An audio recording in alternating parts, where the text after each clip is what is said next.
अध्याय 1761 स्वर्गीय क्लेश क्षेत्र। ये वह ऊंचाई थी जिसकी अनगिनत मार्शल कलाकार कामना करते थे। ये संपूर्ण मार्शल दाव संरचना का सर्वोच्च स्तर था। यह एक मार्शल कलाकार के अंतिम सपने का प्रतिनिधित्व करता था। एक बार जब कोई स्वर्गीय क्लेश पर कदम रखता है तो वह सीधा खड़ा हो सकता है। अर्जुन ने अपने हाथ के पीछे की ओर देखा और धीरे से अपनी कलाई को पलट दिया। चाहे इसे डिपर क्यूई कहा जाए या बिजली ऊर्जा, यह अर्जुन के शरीर में सबसे मौलिक परिवर्तनों से गुजर रही थी। आध्यात्मिक क्यूई को मार्शल कलाकारों की मांसपेशियों, हड्डियों, मांस और शिरोबिंदुओं से परिष्कृत किया गया ताकि आध्यात्मिक क्यूई को ज्ञानतियान क्यूई में संघनित किया जा सके। शुरुआती दिनों में एक मार्शल कलाकार के आध्यात्मिक समुद्र में साधना करना एक वसंत रेशम के कीड़े को तितली में बदलने जैसा था, जो खुद को युआन क्यूई में बदल देता था। युआन क्यूई एक विविध आध्यात्मिक जड़ी बूटी की तरह थी जिसे आग में जलाया जा रहा था। इसके अवशेष निकालने के बाद इसने इसका सार लिया और उसे एक गोली में संघनित कर दिया। एक मार्शल कलाकार द्वारा तपाए जाने के बाद ये स्वर्ग की शक्ति बन गई, जिसे एस्ट्रल क्यूई भी कहा जाता है। यदि मौसम, युआन क्यूई और एस्ट्रल क्यूई एक पेंटिंग स्क्रॉल की तरह होते तो पेंटिंग स्क्रॉल पर पहाड़ और पानी, घास और बादल होते। जब कोई मार्शल आर्टिस्ट तलवार चलाता था तो मानो इस पेंटिंग स्क्रॉल में आध्यात्मिकता बढ़ जाती थी, मानो इसे किसी गुरु ने रचा हो। पहाड़ों में पहाड़ जैसी आत्माएं थीं और पानी में पानी जैसी आत्माएं। पेंटिंग स्क्रॉल अब बेजान नहीं था, बल्कि उसमें जीवन शक्ति थी। ये पेंटिंग अब सिर्फ एक पेंटिंग नहीं थी, इसमें आध्यात्मिकता थी और यह मन की एक अवस्था में एक जीवंत दुनिया की तरह थी। स्वर्गीय क्लेश क्षेत्र का एक मार्शल कलाकार इस पेंटिंग से पहले ही बाहर निकल चुका था। वह पेंटिंग वाला व्यक्ति नहीं था, बल्कि वह व्यक्ति था जो कागज और ब्रश से चित्र बना रहा था। स्वर्गीय क्लेश क्षेत्र अब स्वर्ग और पृथ्वी से आध्यात्मिक ऊर्जा उधार नहीं लेता था। इसके बजाय वह पहले से ही आध्यात्मिक ऊर्जा खींच और उत्पन्न कर सकता था। स्वर्गीय क्लेश क्षेत्र का मार्शल कलाकार आध्यात्मिक ऊर्जा का स्रोत था जिसे मुक्त नहीं किया जा सकता था। अर्जुन के शरीर के छिद्र पहले ही बंद हो चुके थे। स्वर्गीय क्लेश क्षेत्र का एक मार्शल कलाकार अब अशुद्धियां उत्पन्न नहीं कर सकता था। उसे अब स्वर्ग और पृथ्वी की आध्यात्मिक ऊर्जा को अवशोषित करने की आवश्यकता नहीं थी। वह स्वयं आध्यात्मिक ऊर्जा उत्पन्न कर सकता था। उन्हें ऐसा लग रहा था जैसे उनके शरीर में आध्यात्मिक ऊर्जा की एक अनंत धारा बह रही हो। ये निरंतर उत्पन्न हो रही थी और लगभग अनंत रूप से प्रकट हो रही थी, लेकिन यह उनके शरीर से बाहर नहीं निकल रही थी। ये स्वर्ग और पृथ्वी के बीच बहती थी, लेकिन भीतर की ओर प्रवाहित होकर उनके आध्यात्मिक सागर में समाहित हो रही थी। देखने में ऐसा लगता था कि मार्शल सेज का आध्यात्मिक सागर एक धीमी गति से घूमती हुई आकाशगंगा की तरह था जिसमें अनगिनत तारे थे।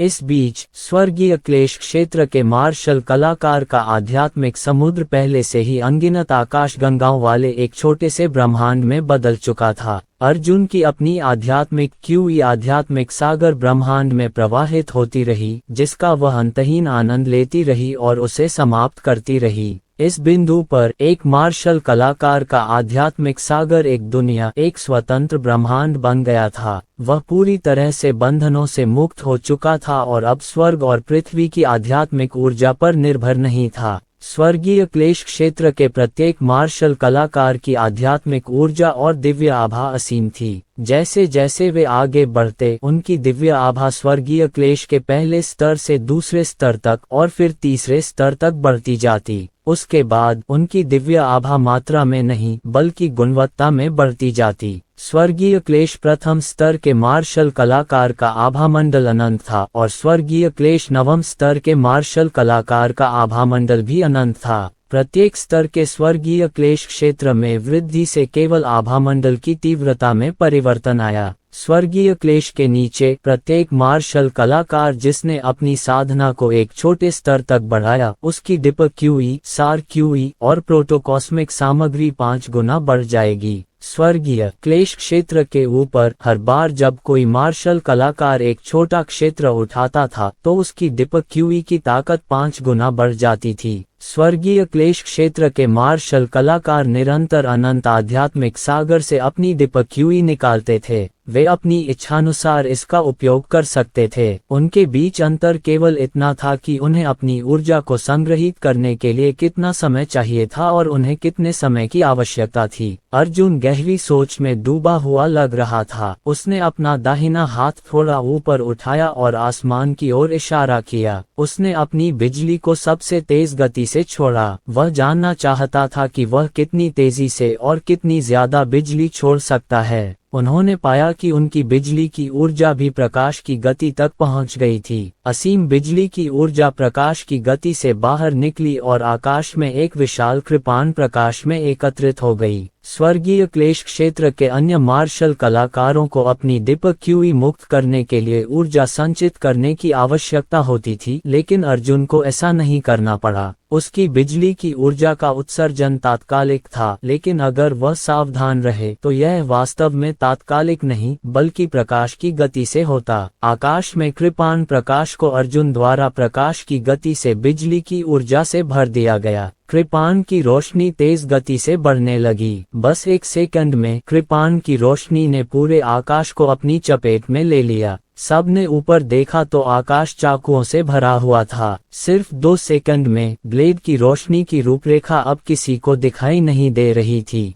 ब्लेड की रोशनी ब्लेड के मूठ के पास ब्लेड का केवल एक छोटा सा हिस्सा थी, जो पूरे आकाश को ढकने के लिए पर्याप्त थी। ब्लेड का प्रकाश 300,000 मील प्रति सेकंड की दर से बढ़ा। 3 सेकंड बाद सबको सिर्फ कृपाण की रोशनी की धार पर एक छोटा सा दाना दिखाई दे रहा था। ये दाना उस आकाश की सीमा को ढकने के लिए काफी था जिसे हर कोई देख सकता था। अर्जुन ने थोड़ा सिर हिलाया। यदि उसे पर्याप्त समय दिया जाता तो वह इस कृपाण को उस ग्रह से भी बड़ा बना सकता था जहां संपूर्ण 6 सम्राटों की दुनिया स्थित थी। यह एक अखरोट जैसा था जिस पर 4 मीटर लंबा चाकू रखा हुआ था। कृपाण की इतनी अधिक रोशनी एक ही कृपाण प्रहार से पूरे ग्रह को 2 भागों में विभाजित करने के लिए पर्याप्त थी। अर्जुन रुक गया। उसने हल्के से अपनी उंगलियां चटकाईं और आकाश को घेरे हुए विशाल कृपाण तितर बितर हो गया। इस समय जुवान किंगजू अभी भी अर्जुन की ओर तलवार की रोशनी फेंकने को तैयार नहीं था।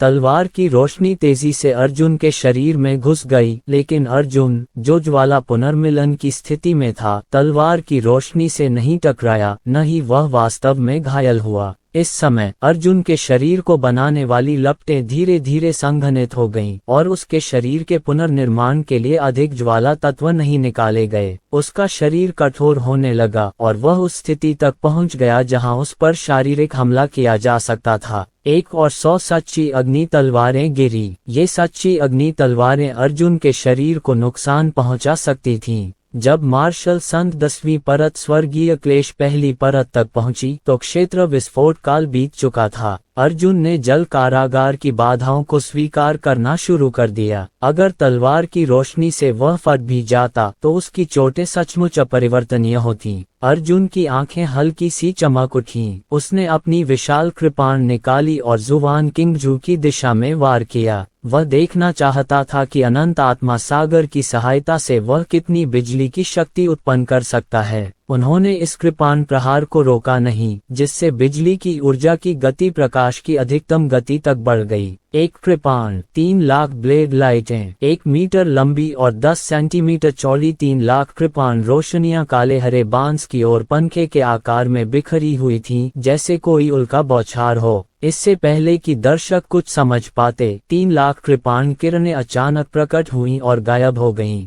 ब्लेड की रोशनी बहुत तेज उड़ी। उन्होंने काले हरे बांस को 600,000 किलोमीटर प्रति सेकंड की रफ्तार से निगल लिया और इसी रफ्तार से क्षितिज की ओर उड़ गए। धमाका। विस्फोटों की एक श्रृंखला लगभग एक ही समय पर सुनाई दी, जो एक ही स्वर में परिवर्तित हो गई। ये विस्फोट कृपाण प्रकाश और तलवार प्रकाश की टक्कर से आए थे और साथ ही जुवान किंगजू की और कृपाण प्रकाश के प्रहार से भी आए थे। जुवान किंगजू को उड़ा दिया गया और वह दयनीय स्थिति में था क्योंकि वह आकाश में उल्टा हो गया था। एकमात्र अफसोस ये था कि उसकी 10 लाख डिग्री की गर्मी ने अर्जुन को तूफान की तरह उड़ा दिया था और उस पर लगी कृपाण की रोशनी जलकर राख हो गई थी। अन्यथा कृपाण की भारी रोशनी से वह निश्चित रूप से मधुमक्खी के छत्ते में घुस जाएगी। हालांकि यह अर्जुन का एक आकस्मिक कृपाण प्रहार था। उसने किसी भी मार्शल आर्ट तकनीक का इस्तेमाल नहीं किया था। उसने तो बस बिजली की शक्ति को कृपाण का आकार दिया था। अर्जुन ने गहरी सांस ली और ताकत इकट्ठा करना शुरू कर दिया। 1 second, 2 second, 3 second, 4 second, 4 second तक ऊर्जा संचित करने के बाद उसने निर्णायक रूप से अपने द्वारा संचित की गई बिजली की ऊर्जा को मुक्त कर दिया और विशाल कृपाण से वार किया। एक ही वार से 1.2 मिलियन कृपाण रोशनी पंखे के आकार में जुवान किंगजू की ओर बिखर गईं। कृपाण प्रकाश की विशाल संख्या और घनत्व ने आकाश के एक छोटे से क्षेत्र को घेर लिया, जिससे इसे देखने वाले प्रत्येक व्यक्ति को ऐसा महसूस हुआ जैसे उसने शुद्ध प्रकाश वाला आकाश देख लिया हो। लेकिन ये सब कुछ जल्दी ही आया और चला गया। जिस क्षण प्रकाश गति ब्लेड प्रकाश दिखाई दिया, वह पहले से ही 600,000 किलोमीटर दूर था, 1.2 मिलियन किलोमीटर दूर था, 1.8 मिलियन किलोमीटर दूर था। अध्याय 1762। तात्कालिक जुवान किंगजू ने अपनी छाती के सामने अपनी भुजाएं पार कर लीं, जिससे अर्जुन के बड़े पैमाने पर कृपाण हमलों के दूसरे दौर को रोका जा सका। अर्जुन ने अपना सिर नीचे किया और सोचा। उसने अपने आध्यात्मिक सागर में बिजली की शक्ति का एहसास किया और मन ही मन बुदबुदाया, ये सचमुच अंतहीन है। 1.2 मिलियन कृपाण किरणों के छिड़के जाने के बाद अर्जुन को न केवल यह महसूस हुआ कि उसका आध्यात्मिक सागर समाप्त हो गया था, बल्कि उसने जो आध्यात्मिक ऊर्जा पैदा की थी वह पहले ही उस गति को पार कर चुकी थी जिस गति से अर्जुन ने कृपाण किरणें छोड़ी थीं। ये प्रकाश के एक अंतहीन विस्तार की तरह था जो एक घनघोर अंधकार में और असीम ब्रह्मांड में बिखरा हुआ था। यह इस ब्रह्मांड को कभी नहीं भर पाएगा और यह ब्रह्मांड अर्जुन की शक्ति का स्रोत था। हर कोई अचंभित था। वे अविश्वास से अर्जुन की ओर देख रहे थे। उन्हें समझ नहीं आ रहा था कि उनके सामने जो कुछ हो रहा है उसे समझाने के लिए किस ज्ञान का उपयोग करें। वे जानते थे कि स्वर्गीय क्लेश मार्शल कलाकार न केवल अपने एस्ट्रल क्यूई का उपयोग करते थे, बल्कि वे ये भी नहीं जानते थे कि वे इसे इतनी जल्दी जारी कर सकते हैं। जुवान किंगजू क्रोधित हो गई। उसने अर्जुन पर तलवार की रोशनी को बेतहाशा गिरा दिया। उसने अपनी डिपर क्यू को जितना हो सके उतना उंडेल दिया ताकि अर्जुन से मुकाबला कर सके और तलवार की रोशनी की मात्रा के मामले में अर्जुन को दबा सके। हालांकि जिस गति से उसने अपनी दिव्य सूक्ष्म क्यू को छोड़ा वह अभी भी सीमित थी। उसने विशाल मात्रा में ज्वलंत तलवार की रोशनी को काटने के लिए अर्धदेव अग्निशिरा का उपयोग आधार के रूप में किया। हर सेकंड वह लगभग 5000 तलवार की रोशनी ही काट पाती थी। अर्जुन ने अपना सिर थोड़ा हिलाया और एक आकस्मिक कृपाण प्रहार से 300,000 कृपाण रोशनी बाहर निकल आई।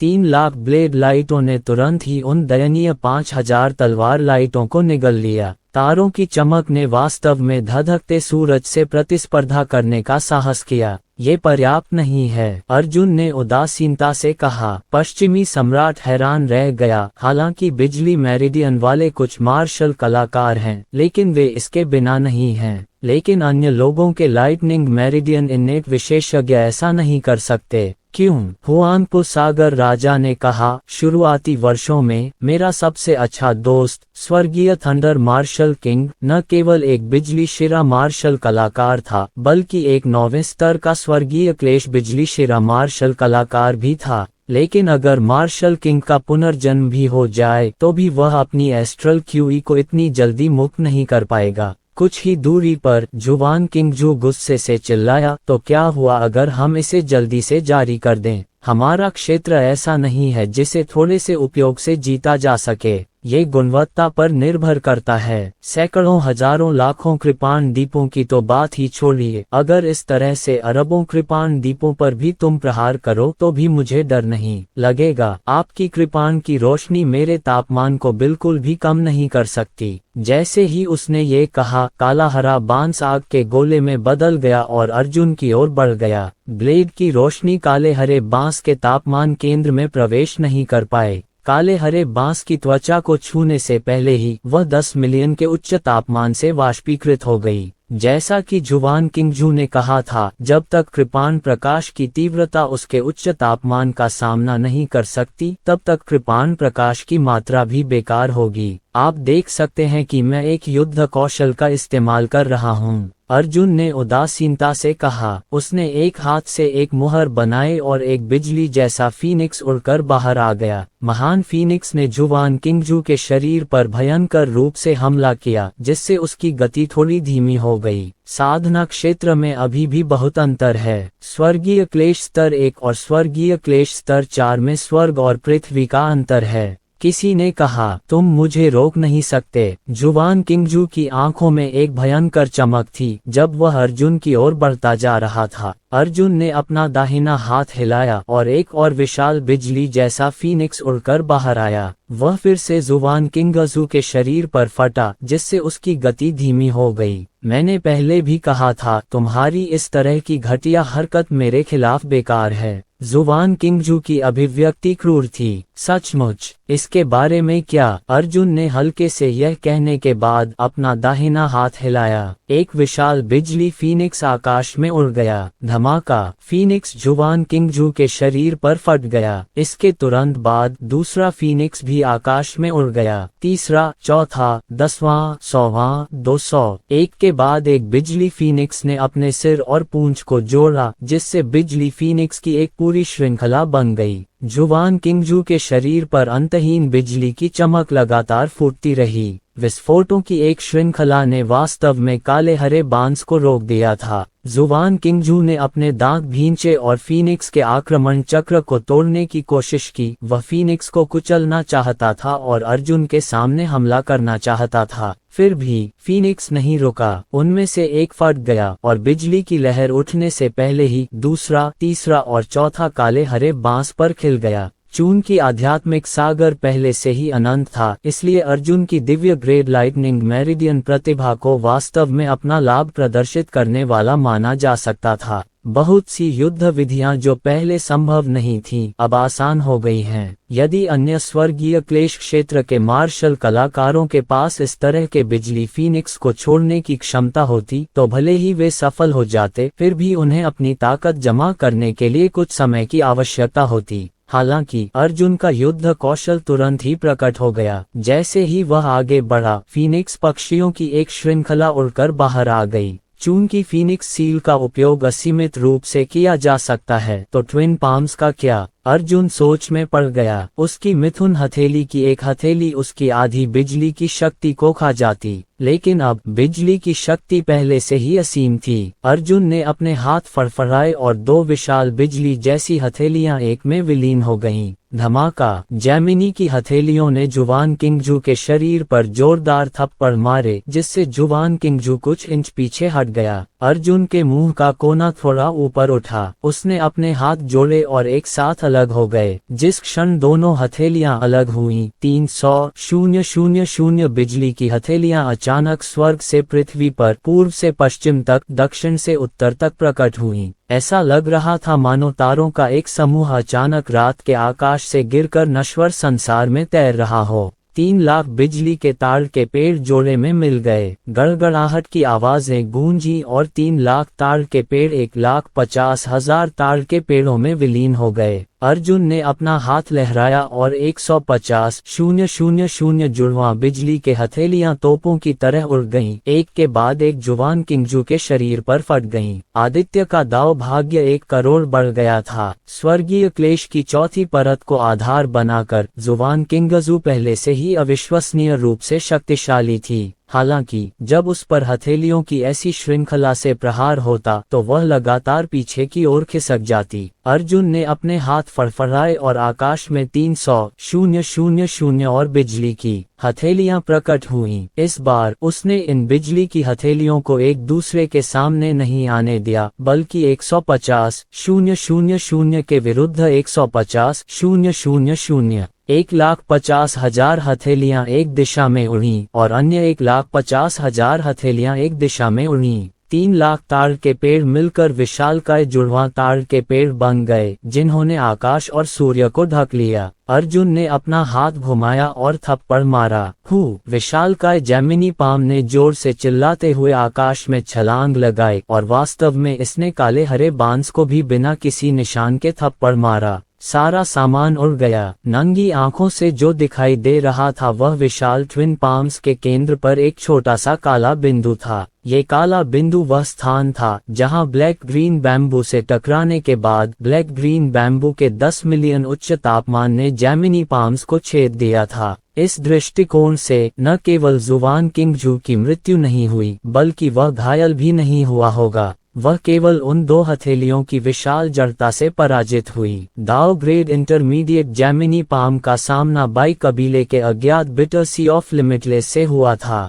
अंत में ट्रू फायर ओवरलॉर्ड फिजिक अभी भी बहुत कमजोर था। हालांकि बाई वुडाओ जुवान किंगजू से केवल एक छोटा सा क्षेत्र नीचे था, लेकिन जिस गति से बाई वुडाओ ने अपने क्षेत्र को आगे बढ़ाया वह बहुत तेज था और उसके पास दाओ लक को समझने का समय भी नहीं था। दूसरी ओर जुवान किंगजू लगभग 20 वर्षों तक फॉर्चून दायरे में रहा था। यह अपनी क्षमता का उपयोग करने का लाभ था। इन 20 वर्षों ने उसे अपने दाव भाग्य को समझने का अवसर दिया था। तभी दूर से आग की लपटें चमकी और क्षितिज से आग की एक किरण आई। अर्जुन से 100 मीटर दूर अचानक रुक गई और काला हरा बांस ही वापस उड़ गया। अध्याय 1763 आपके लिए जुवान किंगजू ने व्यंग्य करते हुए कहा, तुम ऐसा नहीं कर सकते। तुम पहले ही अपनी राह के अंत पर पहुंच चुके हो अर्जुन। तुमने इतने सारे सेबर लाइट फीनिक्स पाम बनाने में बहुत मेहनत बर्बाद कर दी है। आखिरकार तुमने मेरे कपड़ों का एक कोना भी नहीं तोड़ा है।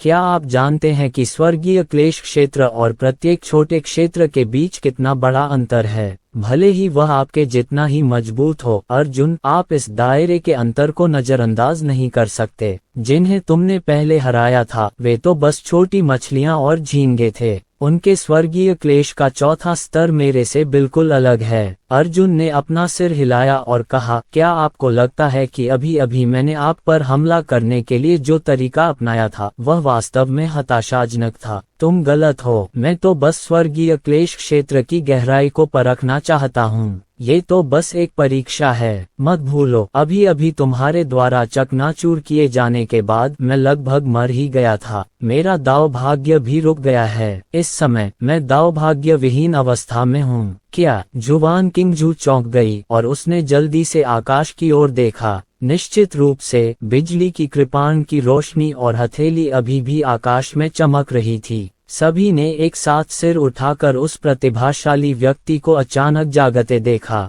आकाश में विशाल आंखों का जोड़ा न जाने कब बंद हो गया था। अर्जुन की अभिव्यक्ति शांत थी और उसकी दाहिनी तर्जनी उंगली आकाश की ओर इशारा कर रही थी। आसमान में एक तेज धूप छाई हुई थी जिसने पूरे आसमान को ढक लिया था। तेज धूप ने पूरे आसमान को ढक रखा था और ये देखना नामुमकिन था कि उस तेज धूप का किनारा कहाँ है। अर्जुन ने उदासीनता से कहा, सूरज को बुझाओ। विशाल प्रज्वलित सूर्य आकाश से उतरकर अर्जुन की पीठ पर आ गिरा। इतना विशाल सूर्य आश्चर्यजनक गति से सिकुड़ गया, अर्जुन के शरीर में प्रवेश कर गया, जिससे अर्जुन की युद्ध शक्ति अचानक कई स्तरों तक बढ़ गई। इसके तुरंत बाद क्रोध की आंख थी। गुस्से से भरी 2 आंखें धीरे धीरे खुल गईं। अर्जुन के राज्य में बहुत सुधार हुआ था। स्वर्गीय क्लेश के प्रथम स्तर से लेकर महाक्लेश के मध्य अंतिम और अंतिम चरणों तक, और फिर स्वर्गीय क्लेश के दूसरे स्तर पर, स्वर्गीय क्लेश के दूसरे स्तर से लेकर मध्य अंतिम और अंतिम चरणों तक। जैसे जैसे अर्जुन की साधना का स्तर बढ़ता गया, क्रोध की आंख द्वारा लाई गई शक्ति भी लगभग 100 गुना बढ़ गई। हालांकि यह अर्जुन की तुलना में लगभग 100 गुना ज्यादा था, लेकिन यह उसकी साधना के स्तर को नहीं छू सका। यह उसकी साधना के स्तर को केवल 2 स्तरों से भी कम बढ़ा सका, जो उसकी साधना के स्तर के आधे से भी ज्यादा था। वर्तमान अर्जुन स्वर्गीय क्लेशों के अंतिम चरण में था। जुवान किंगजू की अभिव्यक्ति अंततः बदल गई। अर्जुन ने अपनी कृपाण को ऊंचा उठाया और कहा, जुवान किंगजू, आप इस कृपाण को रोक नहीं सकते। आकाश और पृथ्वी को भेदती हुई बिजली की कृपाण जैसी रोशनी ने तुरंत आकार ले लिया। गिरी हुई स्वर्गीय बिजली की शक्ति ने कृपाण प्रकाश का पूरा शरीर बना दिया। कृपाण प्रकाश की सतह लगातार फूट रही थी और उसमें अतुलनीय शक्ति थी। अर्जुन ने अपनी कृपाण उठाए और जमीन पर उतरा। स्वर्गीय कृपाण प्रकाश नीचे गिरा। जुवान किंगजू ने जल्दी से अपने सामने सच्ची अग्नि शील्ड की 5 परतें संघनित कर दी। सच्ची अग्नि ढाल में इकट्ठी हो गई। इसे 5 परतों वाले काले नीले बांस के सामने रखा गया था, जबकि उसने अपनी तलवार ऊंची उठाई और अपनी रक्षा के लिए सच्ची अग्नि तानाशाही शरीर का इस्तेमाल किया। स्वर्गीय कृपाण की रोशनी नीचे गिर पड़ी। ढालों की 5 परतें तुरंत कटकर अलग हो गईं। स्वूश! 5 ढालें 5 परतों और 10 टुकड़ों में विभाजित थीं। जुवान किंगजू की पुतलियां सिकुड़ गईं। उसने मुड़कर अपनी बाईं बांह देखी तो पाया कि उसकी पूरी बांह कंधे से अलग हो गई थी। टूटी हुई बांह जमीन पर गिर गई थी और उस पर घनी बिजली की चमक थी, जो लगातार फट रही थी। टूटा हुआ हाथ अभी 5 मीटर भी नीचे नहीं गिरा था कि बिजली गिरने से वह कोक में बदल गया। आधा मीटर नीचे गिरने के बाद कोक पेंग की आवाज सूखे पाउडर में बदल गई। ये हुआन क्विंगजू ने अर्जुन को अविश्वास से देखा। उसके पास 10 मिलियन डिग्री उच्च तापमान सुरक्षा और ट्रू फायर शील्ड की 10 मिलियन डिग्री की 5 परतें थीं। अर्जुन ने अपना पैर उठाया और हवा में लात मारी। पापा! बिजली का एक सीधा बोल्ट उत्तर और दक्षिण को चीरता हुआ जुवान किंगजू के पेट को चीरता हुआ निकल गया। अर्जुन ने झुककर काले हरे बांस की ओर रुख किया। हरा ड्रैगन प्रकाश की गति से समुद्र से बाहर उड़ गया। जुवान किंगजू ने जल्दी से सच्ची अग्नि तलवार की रोशनी की लकीरें काट दी और साथ ही उसने सच्ची अग्नि तलवार को अपने सामने क्षैतिज रूप से रखा। अर्जुन के हमले को रोकने की कोशिश की। 3 सच्ची अग्नि तलवार प्रकाश ने अर्जुन पर सटीक रूप से प्रहार किया, लेकिन ये तुरंत बिजली से नष्ट हो गया। धमाका! ये हिट हुआ। अर्जुन प्रकाश की गति से दौड़ा और बिना किसी पूर्वाग्रह के जुवान किंगजू की सच्ची अग्नि तलवार पर वार किया। कृपाण से बने बिजली के अर्धचंद्राकार ने जुवान किंगजू के हाथ से पूरी सच्ची अग्नि तलवार को उड़ा दिया। तलवार की धार तेज गति से घूमती हुई बिना किसी निशान के उड़ती रही। जब नीला ड्रैगन समुद्र में गया तो उसे रोक दिया गया। अर्जुन ने जुवान किंगजू के कंधे पर मुक्का मारा। पापा! जैसे ही यह मुक्का नीचे गिरा, जुवान किंगजू के कंधे पर घनी बिजली तेजी से चमक उठी। बिजली ने जुवान किंगजू के पूरे पूर्ववर्ती को ढक लिया। भयानक बिजली एक लहर में बदल गई और एक अतुलनीय रूप से विशाल बिजली के घेरे में बदल गई। ये घेरा तेजी से सभी दिशाओं में फैल गया और पलक झपकते ही पूरे क्षितिज को अपनी चपेट में ले लिया। इस मौके से निकली बिजली और गड़गड़ाहट की शक्ति जुवान किंगजू के कंधे में घुस गई। कंधा घाव के बाहरी किनारे से होकर गुजर गया और बिजली से झुलस गया। जुवान किंगजू पर बिजली गिरी और उसका शरीर एक क्षण के लिए जम गया। अर्जुन ने हताश होकर दांत पीसते हुए अपने दांतों के बीच से एक वाक्य निकाला। जुवान किंगजू, ये पंच तुम्हारे और मेरे लिए है, बचपन के प्यारे दोस्तों, 2 छोटे छोटे अनुमान लगाने वालों के लिए, उसने कहा। अर्जुन ने अपनी दाहिनी मुट्ठी उठाई और उसे जुवान किंगजू के बाएं कंधे पर दे मारा।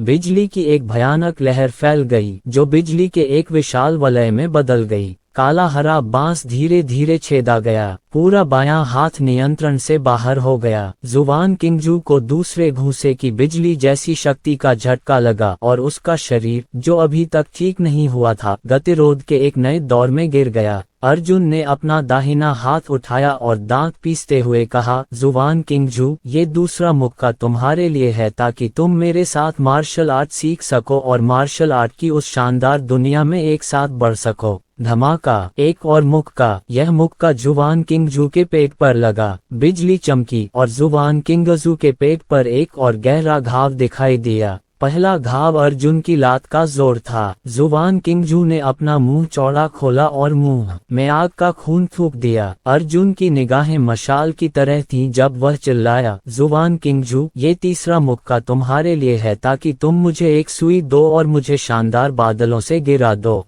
धमाका! एक और मुक्का जुवान किंगजू की बाईं जांघ पर लगा, जिससे उसका बायां पैर सीधे टूट गया। जुवान किंगजू का चेहरा दर्द से पीला पड़ गया था। उसने अर्जुन को ऐसे घूरा जैसे वह उसे जिंदा निगल जाना चाहती हो। अर्जुन ने फिर से अपनी मुट्ठी लहराई और कहा, ये चौथा मुक्का तुम्हें मेरी प्रतिभा को लूटने, मेरी साधना को नष्ट करने और मुझे नीचे से कदम दर कदम ऊपर चढ़ने देने के लिए है। मैं दिन रात तुम्हारा ठंडा और निर्दयी चेहरा पढ़ता हूँ, जिससे मुझे अपनी महान शत्रुता याद आती है और मैं कभी रुकने की हिम्मत नहीं करता। धमाका! इस मूके ने जुवान किंगजू का दाहिना पैर तोड़ दिया। अर्जुन की आंखें लाल हो गईं और उसने दुख और आक्रोश के मिश्रण के साथ कहा, ये 5वां मुक्का मुझे फिर से इंसान बनाने और दुनिया में सभी प्रकार के दुखों का स्वाद चखाने के लिए है। मुझे अपना अहंकार छोड़ने दो और एक नीच व्यक्ति बनना सीखो। धमाका! इस मूके से अर्जुन ने जुवान किंगजू की छाती पर वार किया।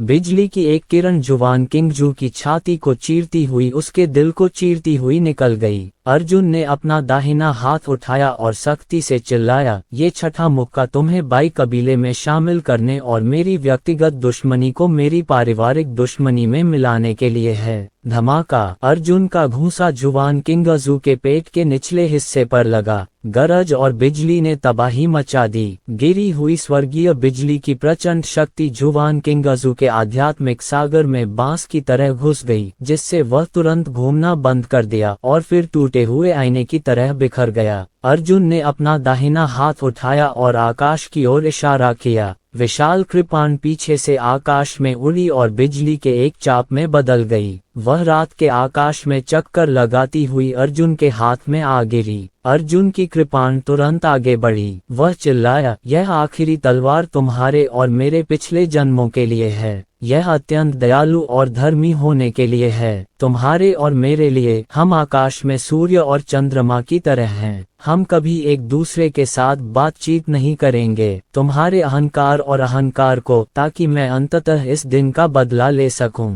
अर्जुन ने अपनी आंखें सिकोड़ लीं। उसकी आंखों में बिजली चमक रही थी। वह न तो रुका, न ही उसे कोई पछतावा हुआ। उसने अपने हाथ में कृपाण उठाया और कृपाण की छाया रात में चमक उठी। प्रकाश की एक सुंदर चाप के बाद बिजली की कृपाण द्वारा काले हरे बांस को 2 टुकड़ों में काट दिया गया। अध्याय 1764। ग्रैंड ड्यूक अर्जुन ने अपने दोनों हाथों से एक मुहर बनाई और जुवान किंगजू की लाश की ओर, जो 2 भागों में विभाजित हो गई थी, एक बड़ा मुंह भर बिजली थूक दी। बिजली का गोला आगे की ओर लुढ़का जुवान किंगजू को कुचल दिया और उसे मौलिक कणों में बदल दिया। जुवान किंगजू की गायब हुई लाश के दृश्य से एक धुंधली, स्तब्ध मानव जैसी छाया तैरती हुई बाहर आई। छाया स्तब्ध होकर डूबने लगी। इस समय 9 फूलों वाली महिला ने सिर हिलाया और एक और छाया उसके शरीर से उड़ गई। ये छाया एकदम काली थी, जो एक भयंकर भूत द्वारा बनाई गई थी। एक अविश्वसनीय दृश्य घटित हुआ। अचानक आसमान में एक जानी पहचानी भूतिया चीख सुनाई दी। वह आवाज बिल्कुल बाई वुडाओ जैसी ही थी। शोकाकुल और भयंकर भूत ने जुवान किंगजू की आत्मा पर पागलों की तरह हमला किया। बाई वुडाओ के तीखे पंजे जुवान किंगजू के कंधों में घुस गए और उसे मजबूती से जकड़ लिया। इसके बाद बाई वुडाओ का क्रोध आसमान तक पहुंच गया। उसने अपना मुंह खोला और अपने तीखे दांतों से जुवान किंगजू के मांस का एक बड़ा टुकड़ा काट डाला। जुवान किंगजू की आत्मा दर्द से चीख उठी और उसकी चीखें बादलों में गूंज उठीं। बाई वुडाओ ने अपना सिर उठाया और मुंह खोला। उसने फिर से काटा और जुवान किंगजू का आधा सिर काट डाला। बाई वुडाओ ने फिर से अपना सिर उठाया और एक और काटने वाला था। जुवान किंगजू की गर्दन का एक बड़ा हिस्सा काट दिया। बाई वुडाओ मानो पागल हो गया हो। उसके तीखे पंजों ने जुवान किंगजू की आत्मा को पागलों की तरह खरोंच दिया, जिससे वह चिथड़े चिथड़े होकर बिखर गई। उसने पकड़ा और काटा, पकड़ा और पकड़ा। जुवान किंगजू की दर्दनाक भूतिया चीख कभी नहीं रुकी। यह इतनी शोकाकुल थी कि किसी के भी रोंगटे खड़े हो गए। उसकी आत्मा के लिए मरना बहुत मुश्किल था। बाई वुडाओ लगातार उस जुवान किंगजू की आत्मा को काटती रही, उसे चीरती रही, काटती रही। उसकी पूरी आत्मा सिकुड़ती रही और भी सिकुड़ती रही। उस समय तक जुवान किंगजू का शरीर केवल हथेली के आकार का था। अर्जुन ने कहा, जुवान किंगजू, तुम्हारा जीवन मेरा है। तुम्हारी आत्मा बाई वुडाओ की है। शिकायत और प्रतिशोध है। एक कृपाण का वार जीवन को मृत्यु से अलग कर देता है।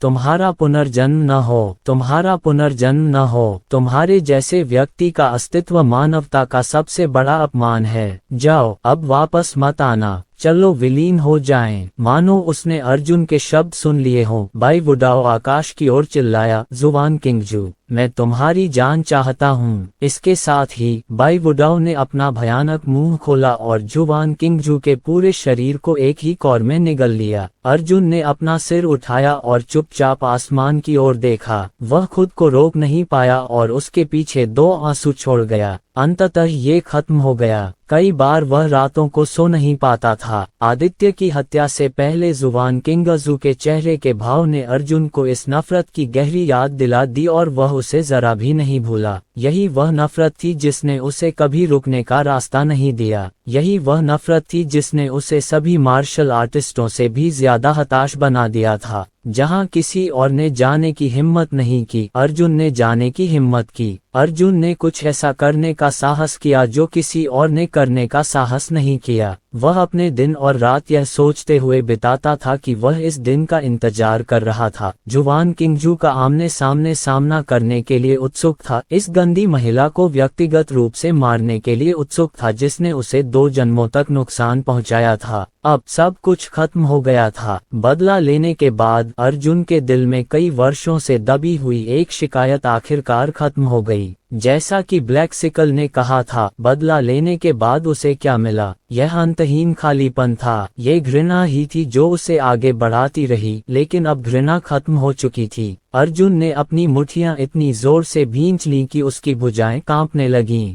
मैं स्वयं के योग्य हूँ, उन सभी कष्टों के योग्य हूँ जो मैंने सहे हैं, उन सभी शिकायतों के योग्य हूँ जो मैंने झेली हैं। वरिष्ठ नौफूल। अर्जुन ने महिला की ओर देखा और कहा, जुवान किंगजू, अभी भी एक जीवन होगा। महिला ने अपना सिर हिलाया और कहा, वह पहले ही पुनर्जन्म के मार्ग से भटक चुकी है। वह चली गई है। इस जीवन में कोई गहरा हरा बांस नहीं है। अगले जीवन में कोई गहरा हरा बांस नहीं होगा। अनंत भविष्य में कोई गहरा हरा बांस नहीं होगा। अर्जुन ने थोड़ा सिर हिलाया और कहा, क्या ऐसा है? ये बहुत अच्छा है। ऐसी औरत कभी न मिले, फिर कभी न मिले। अर्जुन ने राहत की लंबी सांस ली। उसके दिल में दबी नफरत आखिरकार बाहर आ सकी। क्या तुम ठीक हो? काली दरांती तैरती हुई आई और उसने अपना हाथ अर्जुन के कंधे पर रख दिया। वह एक गंभीर सफाई सनकी था, लेकिन इस बार उसने सीधे अर्जुन के शरीर को छुआ और अर्जुन के कंधे पर खून की चिंता नहीं की। ब्लैक सिकल ने कहा, मैं इस भावना को समझता हूँ। बदला लेने के बाद मुझे खुशी नहीं होगी। ये सब इसलिए है क्योंकि यह घृणा स्वयं एक दुर्भाग्य है। दुर्भाग्य से यह नकारात्मक है, साधारण शून्य है और खुशी एक है।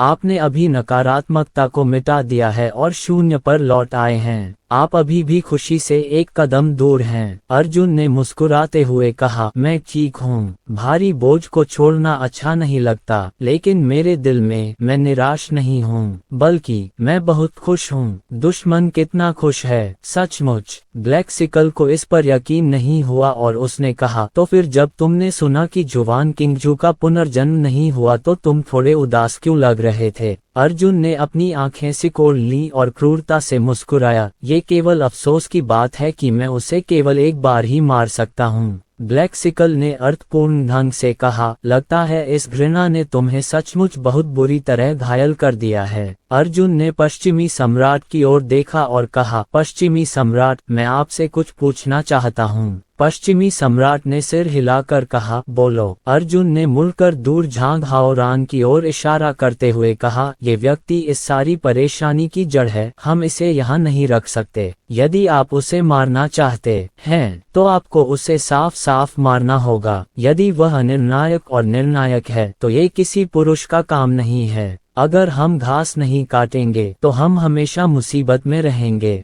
ऐसे व्यक्ति को जाने देना उन लोगों के साथ अन्याय है जो उसके द्वारा मारे गए थे। पश्चिम सम्राट, इसे काट डालो। पश्चिमी सम्राट जोर से हंसा, क्या महान आदमी है, मुझे ये पसंद है। झांग हाओरान ने मन ही मन सोचा और भागने के लिए मुड़ा। वह एक समय प्रकृति संप्रदाय के संप्रदाय गुरु थे और 5 महाद्वीपों के क्षेत्र के संपूर्ण दक्षिणी क्षेत्र में उन्हें एक महागुरु के रूप में मान्यता प्राप्त थी। हालांकि शक्ति, लाभ और मार्शल आर्ट की अंतहीन नदी में झांग हाओरान गिर गया था। दाव और न्याय अच्छे लोगों को सिखाया जाता है, झांग हाओरान जैसे लोगों को नहीं। वह इसके लायक नहीं था। पश्चिमी सम्राट ने तुरंत झांग हाओरान को पकड़ लिया। उसने अपना हाथ उठाया और उसे 2 टुकड़ों में काट डाला। हाओरान संप्रदाय के किसी भी व्यक्ति ने झांग हाओ के लिए याचना नहीं की और उनमें से किसी ने भी झांग हाओरान की मृत्यु पर दुख महसूस नहीं किया। कुछ लोग अपने उज्जवल भविष्य के लिए कड़ी मेहनत करते हैं, लेकिन एक बार जब वे झांग हाओरान से मिलते हैं तो वे कभी भी उबर नहीं पाते। यदि उसने इस व्यक्ति को नहीं मारा तो वह उन अनगिनत आत्माओं के साथ कैसे व्यवहार कर सकता था जो उसके हाथों दुखद रूप से मर गई थीं।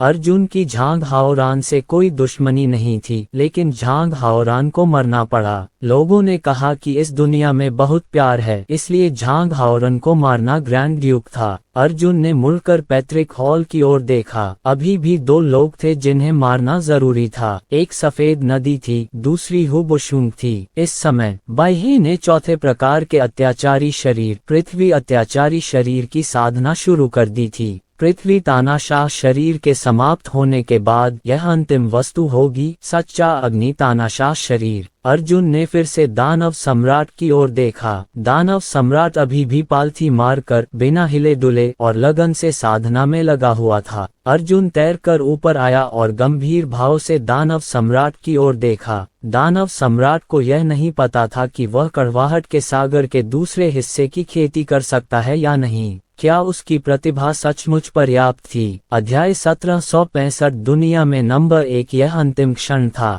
एक बार व्हाइट रिवर बाहर आ गया तो ये जीवन और मृत्यु की अंतिम लड़ाई होगी। सबकी उम्मीदें सिर्फ दानव सम्राट पर टिकी थीं। अगर दानव सम्राट कामयाब हो गया तो सब ठीक हो जाएगा, वरना उल्टा ही होगा। अर्जुन दानव सम्राट की प्रगति का निरीक्षण करने के लिए पश्चिमी सम्राट के पास उतरा। पश्चिमी सम्राट ने चिंतित होकर कहा, क्या ये संभव है? क्या समय है? ये बाई कबीले की अपनी साधना तकनीक है। बाई निश्चित रूप से तेजी से साधना करने में सक्षम होगा। यह उल्लेख करने की आवश्यकता नहीं है कि बाई ने दानव सम्राट से पहले साधना शुरू कर दी थी। दानव सम्राट ने अभी अभी शुरुआत की है, जब बाई पहले ही अत्याचारी पवन शरीर में साधना कर चुका है। कहना मुश्किल है, अर्जुन बुदबुदाया। ये राक्षस सम्राट की समझ पर निर्भर करता है। हालांकि समय के मामले में हम किसी नुकसान में नहीं हैं। ये कड़वाहट का सागर 2 भागों में विभाजित है। श्वेत नदी पूरे ऊपरी आधे हिस्से की खेती करती है, लेकिन दानव सम्राट अधूरे निचले आधे हिस्से की खेती करता है। मैंने दानव सम्राट को केवल विशाल निचले आधे हिस्से का एक हिस्सा दिया था, जिसका उपयोग तानाशाह शरीर को तोड़ने के लिए किया गया था। मैंने बाकी हिस्सा दानव सम्राट को नहीं दिया, इसलिए मैंने उसका ध्यान भंग नहीं किया। पश्चिमी सम्राट ने एक क्षण सोचा और कहा, दूसरे शब्दों में, दानव सम्राट अब जिस भाग की खेती कर रहा है उसका उपयोग केवल विशेष रूप से व्हाइट रिवर के खिलाफ ही किया जा सकता है। यही मेरा मतलब था। अर्जुन ने कहा, अगर वोया कड़वाहट के सागर के निचले आधे हिस्से की सभी तकनीकों में महारत हासिल कर लेता तो वह दुनिया के सभी पंचतत्वों से जुड़े युद्ध कौशल को भेद सकता था। इसे आकाशगंगा जितना दैदीप्यमान कहा जा सकता है। जहां तक अर्जुन द्वारा दानव सम्राट को दी गई बात का सवाल है, वह कोई पुनर्तः सफल प्रणाली नहीं थी। यहाँ तक कि अर्जुन के पास भी उसे समझने का समय नहीं था। समय धीरे धीरे बीतता गया और हर कोई अपने दिलों में पीड़ा सहन कर रहा था। सभी ने पैतृक भवन की ओर देखा और पाया कि श्वेत नदी का पृथ्वी तानाशाह शरीर लगभग पूरा हो चुका था। अंतिम सत्य अग्नि तानाशाह शरीर की साधना शुरू होने वाली थी। दानव सम्राट की ओर से कोई भी कोई संकेत नहीं देख सका, न ही उन्हें पता था कि उसने कितनी दूर तक साधना की थी। दानव सम्राट को प्रभावित न करने के लिए अर्जुन ने अपनी आवाज को यथासंभव कम कर दिया और कहा, सभी लोग शांत हो जाएं। मैं व्यक्तिगत रूप से अग्नि अधिपति के हमले की सत्यता की पुष्टि करूंगा। आखिरकार मैंने इसे जल्दी में समझ लिया। साधना करने से पहले ही मैंने इसे दानव सम्राट को दे दिया। ऐसा कहने के बाद अर्जुन ने विशाल कृपाण को जमीन पर रख दिया और खुद पालथी मारकर बैठ गया। अर्जुन ने बाई वुडाओ से ब्रेकिंग स्टाइल आर्ट के बारे में पूछा। दानव सम्राट को पढ़कर सुनाने से पहले भाई बुडाओ ने उसे एक पल के लिए ही समझा। इस समय अर्जुन स्वयं सच्ची यान कला सीखने आया, जो अग्नि तानाशाह शरीर को तोड़ने के लिए इस्तेमाल की जाने वाली तकनीक है। उसके दिमाग में अग्नि तत्व प्रणाली की ब्रेकिंग आर्ट्स का पूरा सेट इत्मीनान से सामने आया। इन मंत्रों का उसने गहन विश्लेषण किया और एक साधना तकनीक विकसित की जिसे वह विकसित कर सकता था। यही बात उसने दैत्य सम्राट को बताई। अर्जुन ने स्वयं साधना शुरू की और 10 मिनट बाद उन्होंने सत्यापित किया कि यह अंश सही था। 15 मिनट बाद अर्जुन ने अपनी आंखें खोलीं। कुहाई वुया की समझ और प्रतिभा की जरूरतें बहुत ज्यादा थीं। कुहाई वुया के लिए केवल अर्धदेव प्रतिभा ही प्रवेश स्तर का आधार हो सकती थी। अर्जुन की अद्वितीय और शुद्ध दिव्य प्रतिभा ने उसे एक आश्चर्यजनक गति से साधना करने की अनुमति दी, जिसकी तुलना स्वयं बाह्य भी नहीं कर सकता था। 15 मिनट में अर्जुन ने अग्नि तानाशाह शरीर तोड़ने की तकनीक का अभ्यास कर लिया था। ठीक है, पश्चिमी सम्राट ने पूछा। अर्जुन ने सिर हिलाया। चिंता मत करो, मैंने इसकी पुष्टि कर ली है। मैंने दानव सम्राट को जो मंत्र दिया था वह सही है। पश्चिमी सम्राट ने उत्सुकता से पूछा, लेकिन आप इतनी तेजी से साधना क्यों कर रहे हैं जबकि दानव सम्राट इतना धीमा है? ये सही है। क्या आपने नहीं कहा था कि कड़वाहट के सागर की साधना अंतहीन है? कम से कम आपको अर्धदेव प्रतिभा की आवश्यकता है। हु बुशुंग ने एक बार यह कहा था। तो फिर आप सफल क्यों हुए? अर्जुन ने कहा, ये धमाका। इससे पहले कि अर्जुन अपना वाक्य पूरा कर पाता, दूर स्थित बाई कबीले के पैतृक हॉल में भयंकर आग भड़क उठी। सच्ची अग्नि तानाशाह देह। सभी लोग पैतृक हॉल की ओर देखने लगे। ये तो शुरू हो चुका है। वाम्पोआ सीकिंग ने भौहें चढ़ाते हुए कहा, ये हमारी अपेक्षा से थोड़ा तेज है। बाई के पास पहले से ही अर्धदेव अग्निशिरा प्रतिभा थी। जब उसने सच्चे अग्नि अधिपति शरीर का विकास किया तो उसे अग्निशिरा मूल गोली की सहायता की आवश्यकता नहीं रही। इस समय व्हाइट रिवर पहले से ही सच्चे अग्नि अधिपति शरीर की साधना शुरू कर चुका था। तीव्र लपटें उसके पूरे शरीर को घेरे हुए थीं। ठीक इसी समय उसके पीछे हल्की सी हलचल दिखाई दी। सभी लोग जल्दी से पीछे मुड़े और देखा कि दानव सम्राट ने पहले ही अपनी आंखें खोल दी थीं। ठीक है, पश्चिमी सम्राट आगे बढ़ा, दानव सम्राट का कंधा पकड़ा और आग्रहपूर्वक पूछा, क्या तुम सफल हो गए? दूसरी ओर दानव सम्राट विचारशील और संकोची लग रहा था। सबके दिल धड़क उठे। क्या ऐसा हो सकता है? दानव सम्राट ने कहा, मुझे सफल होना चाहिए था, लेकिन मुझे हमेशा लगता है कि यह मेरी अपेक्षा से थोड़ा कम शक्तिशाली है। पश्चिमी सम्राट ने कहा, सफलता तो सफलता है। आप इसे किस प्रकार का निर्णय मानते हैं? हम में से किसी ने भी कड़वाहट के सागर के दूसरे भाग की असली शक्ति नहीं देखी है। यह उतनी शक्तिशाली नहीं है जितनी आप कल्पना करते हैं, और यह उचित है। दानव सम्राट ने सिर हिलाया और कहा, हवा तोड़ने का कौशल कोई चरण कला नहीं, लकड़ी तोड़ने का कौशल नीली आत्मा कला, पानी तोड़ने का कौशल कोई जड़ कला नहीं, आग तोड़ने का कौशल सच्ची यान कला, पृथ्वी तोड़ने का कौशल आदिम कला। व्हाइट रिवर के 5 प्रमुख निकायों के विलय के बाद यह एक नए प्रकार का प्रमुख निकाय होगा, और जब मैं इन 5 प्रकार की सफलता तकनीकों को सफलतापूर्वक विकसित कर लूंगा तो यह एक नए प्रकार की सफलता तकनीक होगी। इस बिंदु पर दानव सम्राट के हाथ हल्के से नीचे दब गए। तुरंत उसके शरीर के चारों ओर अंगूठी के आकार की तात्विक ऊर्जा की परतें दिखाई देने लगीं। ये तात्विक ऊर्जाएं उन्मत्त नहीं थीं, बल्कि शांत थीं। यह एक नया ब्रेक मूव है। यह एक 5 तत्व ब्रेक मूव होना चाहिए जो 5 अत्याचारी निकायों को तोड़ सके। जब दानव सम्राट ने ये कहा तो अचानक उसके चारों ओर 5 तात्विक गेंदें प्रकट हो गईं। 5 गेंदें हैं, पारदर्शी चमकदार वायु, हरा लकड़ी के लिए हरा, नीला पानी के लिए नीला, लाल आग के लिए लाल, पीला पृथ्वी के लिए पीला। दानव सम्राट ने अपना दाहिना हाथ आगे बढ़ाया और उसे ऊपर उठाया। 5 तत्व गोले तुरंत एक साथ विलीन हो गए और तेजी से घूमने लगे, जिससे एक शुद्ध सफेद तत्व गोला बन गया। इसके तुरंत बाद सफेद तत्वीय क्षेत्र सफेद ऊर्जा की धारियों में बिखर गया, जिसने दानव सम्राट को घेर लिया। इसे आजमाओ, दानव सम्राट ने कहा। पश्चिमी सम्राट, एक मार्शल कौशल जारी करें। पश्चिमी महारानी कुछ कदम पीछे हटी और बोली, ध्यान से देखो, सर्वोच्च स्वर्गीय नदी तलवार। अचानक आसमान जगमगा उठा। सबने सिर उठाकर देखा तो उन्हें एक घूमती हुई आकाशगंगा दिखाई दी जो रात भर आसमान में फैली हुई थी। ये क्षितिज पर बहती हुई चांदी जैसी नदी जैसा था। पश्चिमी सम्राट ने इसे एक हाथ से पकड़ लिया और पूरी आकाशगंगा तुरंत चांदी की बर्फ की तलवार में बदल गई। ये बर्फ की तलवार नीचे गिरती है तथा अपने साथ स्वर्गीय क्लेश के 9वें स्तर की शक्ति लाती है, जिसमें स्वर्ग और पृथ्वी को नष्ट करने की शक्ति होती है। दानव साम्राज्य आधा कदम पीछे हटी और एक हाथ से इशारा किया। उसके चारों ओर की सफेद हवा तुरंत बिखर गई और दानव सम्राट की कलाई को ढांक लिया। इसके तुरंत बाद हवा दानव सम्राट की उंगलियों की शक्ति में बदल गई और चांदी की तलवार की ओर बढ़ गई। स्वर्ग और पृथ्वी को नष्ट करने वाली चांदी की तलवार जब श्वेत वायु धारा से टकराई तो वह केवल एक क्षण के लिए जम गई और फिर अचानक अंतहीन जल तत्व ऊर्जा में बदल गई।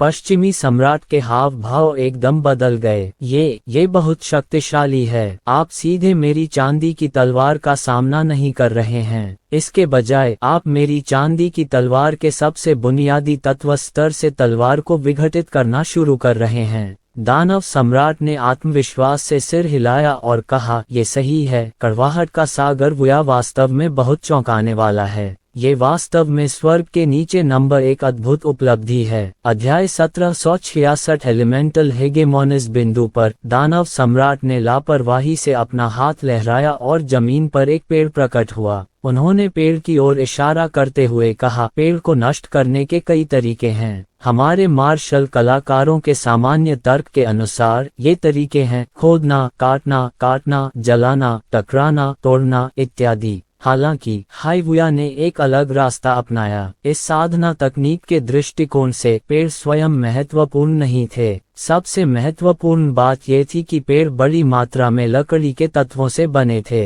ये लकड़ी का तत्व वास्तव में हवा में तैर रहे लकड़ी के तत्वों से अलग नहीं था। कड़वाहट का सागर असीम है। पेड़ पर हमला करने की कोई जरूरत नहीं है। इसके बजाय उसके मूल रूप लकड़ी के तत्व पर हमला करो। दानव सम्राट ने हाथ उठाकर इशारा किया। श्वेत ऊर्जा की एक धारा पेड़ से टकराई। फू की ध्वनि के साथ पेड़ लकड़ी के मूल कणों में ढह गया, जिससे आकाश भर गया। दानव सम्राट ने कहा, मैंने पेड़ को नष्ट नहीं किया, मैंने तो बस उसे उसकी मूल स्थिति में वापस ला दिया। लंबा पश्चिमी सम्राट की आंखें चमक उठी जब उन्होंने कहा, मुझे डर है कि केवल बाइवुया जैसे विशेषज्ञ ही सोचने के ऐसे शानदार तरीके की कल्पना कर सकते हैं। दानव सम्राट, बाइहे को मारने के बाद आप मुझे कड़वाहट के सागर के निचले आधे हिस्से का मंत्र क्यों नहीं सिखाते? सभी लोग उत्साहित हो गए। दूसरे लोग तो ऐसी कठिन साधना तकनीक को हरगिज नहीं छोड़ना चाहते थे। हालांकि अर्जुन कोई साधारण व्यक्ति नहीं था, उसे कोई मानसिक संघर्ष नहीं था और उसने सीधे तौर पर दानव सम्राट को ये सिखाया था।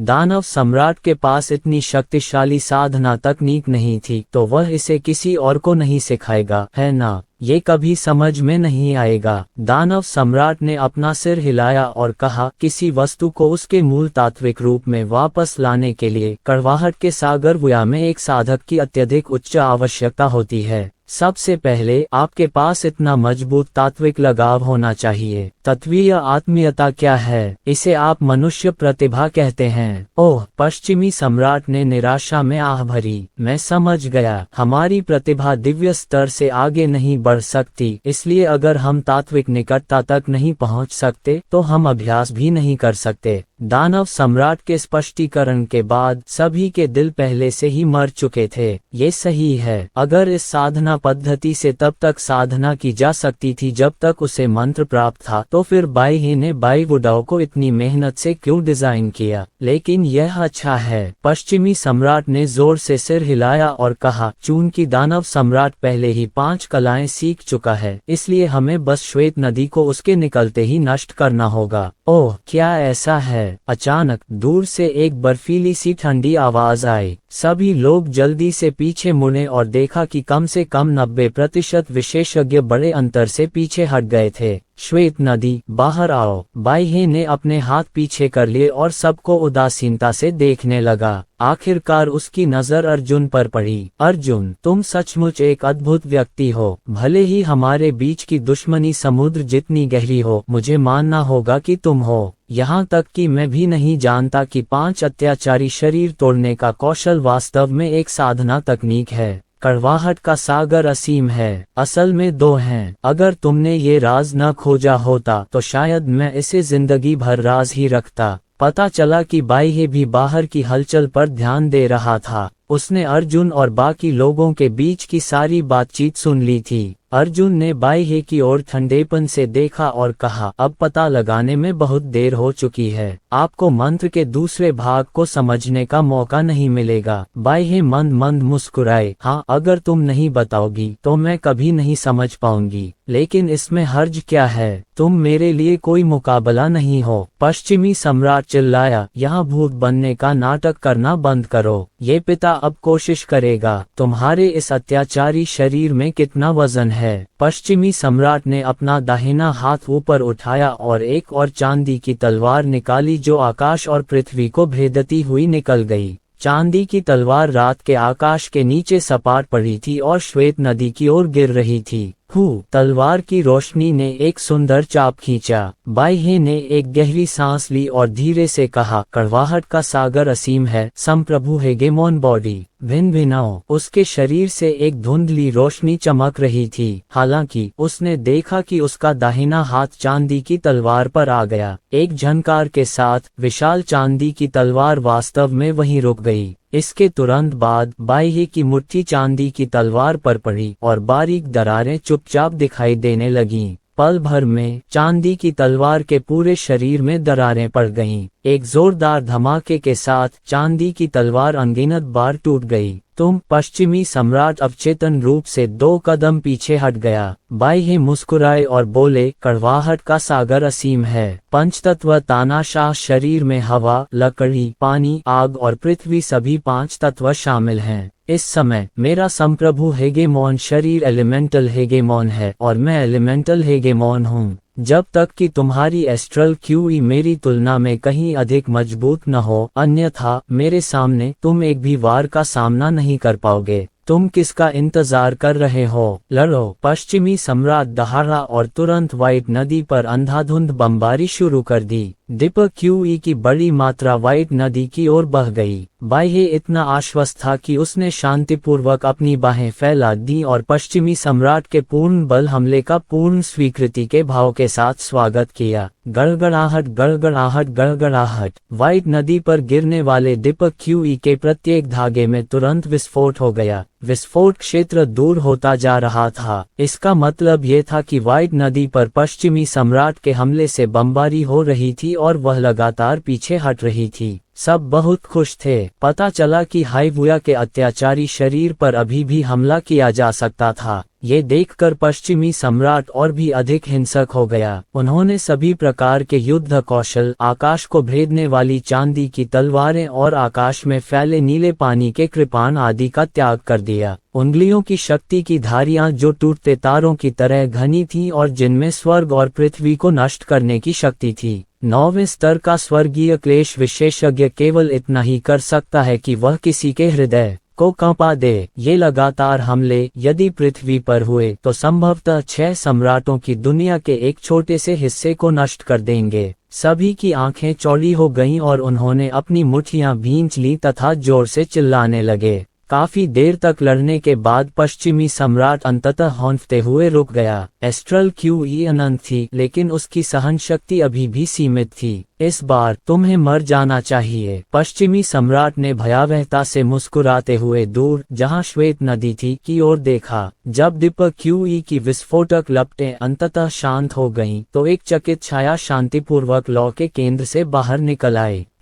पूरा दृश्य ठंडी हवा में सांस लेने की आवाज से भरा हुआ था। परछाई और भी साफ होती गई। अंत में सबके सामने जो दिखाई दिया वह थी बिना किसी नुकसान के सफेद नदी। हर कोई हैरान था। बाइहे ने हल्के से मुस्कुराते हुए कहा, मैंने पहले ही कहा था कि आपके तात्विक हमले मेरे खिलाफ अप्रभावी हैं। मैं तात्विक हेगेमोन हूँ। बाई उसने अपना हाथ उठाया और इशारा किया। एक क्षण में प्रकाश की एक उंगली पश्चिमी सम्राट की भुजा में घुस गई। एक क्षण भी रुके बिना पश्चिमी सम्राट की सुरक्षा को बांस के एक बोल्ट की तरह तोड़ना आसान था। प्रकाश की गति। बाई वह पहले से ही एक एलिमेंटल हेगेमोन के स्तर तक पहुंच चुका था और इस दुनिया के सभी तत्वों का उपयोग उसके द्वारा किया जा सकता था। प्रकाश भी एक तत्व था। पश्चिमी सम्राट का चेहरा लाल हो गया। उसे इतना दर्द हो रहा था कि वह अपनी बांह पर लगे घाव को ठीक करना चाहता था, लेकिन चाहे जो भी हो उस घाव को भरने का कोई रास्ता नहीं था। बाइहे ने धीरे से अपना दाहिना हाथ उठाया। उसने अपनी हथेली को देखा और कहा, मेरे हमले से होने वाली क्षति तात्विक आक्रमण को रोकने के लिए है। तुम्हारा मांस और खून भी तत्व हैं। तुम अपने घाव नहीं भर सकते। वास्तव में पश्चिमी सम्राट के आत्मचिकित्सा के तहत अर्जुन स्पष्ट रूप से देख सकता था कि पश्चिमी सम्राट के घाव के किनारे से नया मांस और रक्त बढ़ रहा था, लेकिन ये मांस और खून उस घाव को भर भी नहीं पाए। जैसे ही नया मांस और खून आया, वे सब मिलकर मूल कणों में बदल गए। अध्याय 1767 5 सम्राटों की लड़ाई। मैं कर देता हूँ। दक्षिणी सम्राट ने पश्चिमी सम्राट को धक्का देकर दूर धकेल दिया। वह एक कदम आगे बढ़ा और अपने हाथ ऊपर उठा लिए। पूरा आकाश आग की लपटों से भर गया। ज्वलंत आकाश एक भाले के रूप में संघनित हो गया जो रात्रि के आकाश में फैल गया। जलते हुए भाले ने दुनिया के एक हिस्से को हिला दिया और व्हाइट नदी की ओर बढ़ गया। जब भाले की नोक व्हाइट नदी से टकराने वाली थी, बाई उसने अपना दाहिना हाथ थोड़ा ऊपर उठाया और धीरे से अपनी तर्जनी उंगली को भाले पर दबाया। पूरा ज्वाला भाला हिलने में असमर्थ था। भाले का शरीर जबरदस्त वेग से गूंज रहा था और यहाँ तक कि दक्षिणी सम्राट के प्रभाव से भी भाले का ज्वलंत शाफ्ट मुड़ गया। इससे ये देखा जा सकता था कि इस भाले का प्रभाव कितना शक्तिशाली था, लेकिन ये सिर्फ एक उंगली थी जो बाइहे का सामना नहीं कर सकती थी। बाइहे मंद मंद मुस्कुराया। उसकी तर्जनी उंगली भाले के सिरे की ओर इशारा कर रही थी और उसकी मध्यमा उंगली भाले के सिरे पर हल्के से फड़क रही थी। पा की ध्वनि के साथ भाले पर आई दरार ठीक हो गई और फिर वह पूरे आकाश में चमकीले धब्बों में बिखर गया। बाइहे मुस्कुराया और गायब हो गया। वह अचानक दूर से गायब हो गया और प्रकाश की गति से आगे बढ़ गया। जब सबने बाइहे को फिर से देखा तो बाइहे का दाहिना हाथ पहले ही दक्षिणी सम्राट की छाती में घुस चुका था। बाइहे का दाहिना हाथ दक्षिणी सम्राट की पीठ के पीछे से बाहर निकला हुआ था और उसकी हथेली में एक धड़कता हुआ दिल था। एक भी वार झेलने में असमर्थ, बाइहे के मुंह के कोने ऊपर की ओर मुड़ गए, जिससे उसका दिल फट गया। पूर्वी सम्राट के हाथ बहुत तेज थे और उसने अपने दाहिने हाथ से दक्षिणी सम्राट को बाइहे के हाथ से हवा में ही खींच लिया। आखिरकार दक्षिणी सम्राट स्वर्गीय क्लेश के 9वें स्तर पर था। उसका दिल टूटने के बाद वह थोड़े समय के लिए तुरंत नहीं मरेगा। उसके पास अभी भी ठीक होने के लिए और समय था। ये प्रकाश की गति है। सावधान! अर्जुन चिल्लाया। बाइहे ने दक्षिणी सम्राट की ओर देखा, जिसे घसीट कर ले जाया जा रहा था, और एक फीकी मुस्कान के साथ कहा, क्या तुम बच सकते हो? इतना कहने के बाद व्हाइट नदी फिर से गायब हो गई। भिन्न भिन्नों। उसी समय व्हाइट रिवर अचानक फिर से प्रकट हुआ। वह एक अंडाकार आकार की काली ढाल से अवरुद्ध था और उस काली ढाल के पीछे अर्जुन था। अर्जुन के माथे की नसें उभर आईं। उसने विनाशक ढाल को दबाया और कहा, रास्ते से हट जाओ, मैं अब और नहीं रुक सकता। विनाशक कवच सभी सकारात्मक नियमों को नष्ट कर सकता है। हालांकि विनाश शील्ड में स्वयं गुणवत्ता थी। श्वेत नदी स्वर्गीय क्लेश के 9वें स्तर ने भयानक संप्रभु हेगेमोन बॉडी के साथ मिलकर इतनी ऊर्जा जारी की। संपूर्ण विनाशशील सकारात्मक पदार्थ से भरी हुई थी। कुछ नहीं, अजेय विनाशक ढाल श्वेत नदी की शक्ति से भरी हुई थी। वह एक सेकंड भी नहीं टिक पाया। अर्जुन का चेहरा वीरान हो गया था और विनाशक कवच गायब हो गया था। उसकी पुतलियां सिकुड़ गईं और वह तुरंत प्रकाश की गति से भाग गया। हालांकि सफेद नदी ने अर्जुन को आकाश से पकड़ लिया और सीधे उसे आकाश में कैद कर दिया। अर्जुन बिल्कुल भी हिल डुल नहीं पा रहा था। वह स्वर्गीय क्लेश के 9वें स्तर की शक्ति से बंदी था और उसे लग रहा था कि वह अपने पूरे शरीर की शक्ति का भी इस्तेमाल नहीं कर पा रहा है। बाह्य ने अपने होंठ चाटे और कहा, स्वर्गीय क्लेश के पहले स्तर, तुम भी मेरी बंदिशों से बचना चाहती हो। तुम सचमुच अपने आप को ज्यादा आंक रही हो। अर्जुन, मैं तुम्हें अभी मार डालूंगा। बाई उसने अपना दाहिना हाथ उठाया और अपनी मुट्ठियां भींचनी शुरू कर दीं। अर्जुन ने महसूस किया कि सभी दिशाओं से अवरोधक शक्ति सिकुड़ने लगी है, जो उसे जिंदा ही कुचल देना चाहती है। इस समय अर्जुन और व्हाइट नदी के बीच प्रकाश की एक चमक गुजरी। कारावास की शक्ति तुरंत समाप्त हो गई। अर्जुन को पुनः स्वतंत्रता मिली और वह हौंफने लगा। ये दानव सम्राट था। आखिरकार मैंने अपनी चाल चल ही दी। बाह्य हंसा और बोला, तुमने चुपके से हमारे बाई कबीले के असीम सागर की कड़वाहट जान ली। अब समय आ गया है कि तुम इसका स्पष्टीकरण दो। दानव सम्राट ने अपनी उंगली हिलाई और श्वेत ऊर्जा की एक धारा श्वेत नदी से टकराए। बाह्य के शरीर पर धुंधली सफेद रोशनी तुरंत मंद हो गई।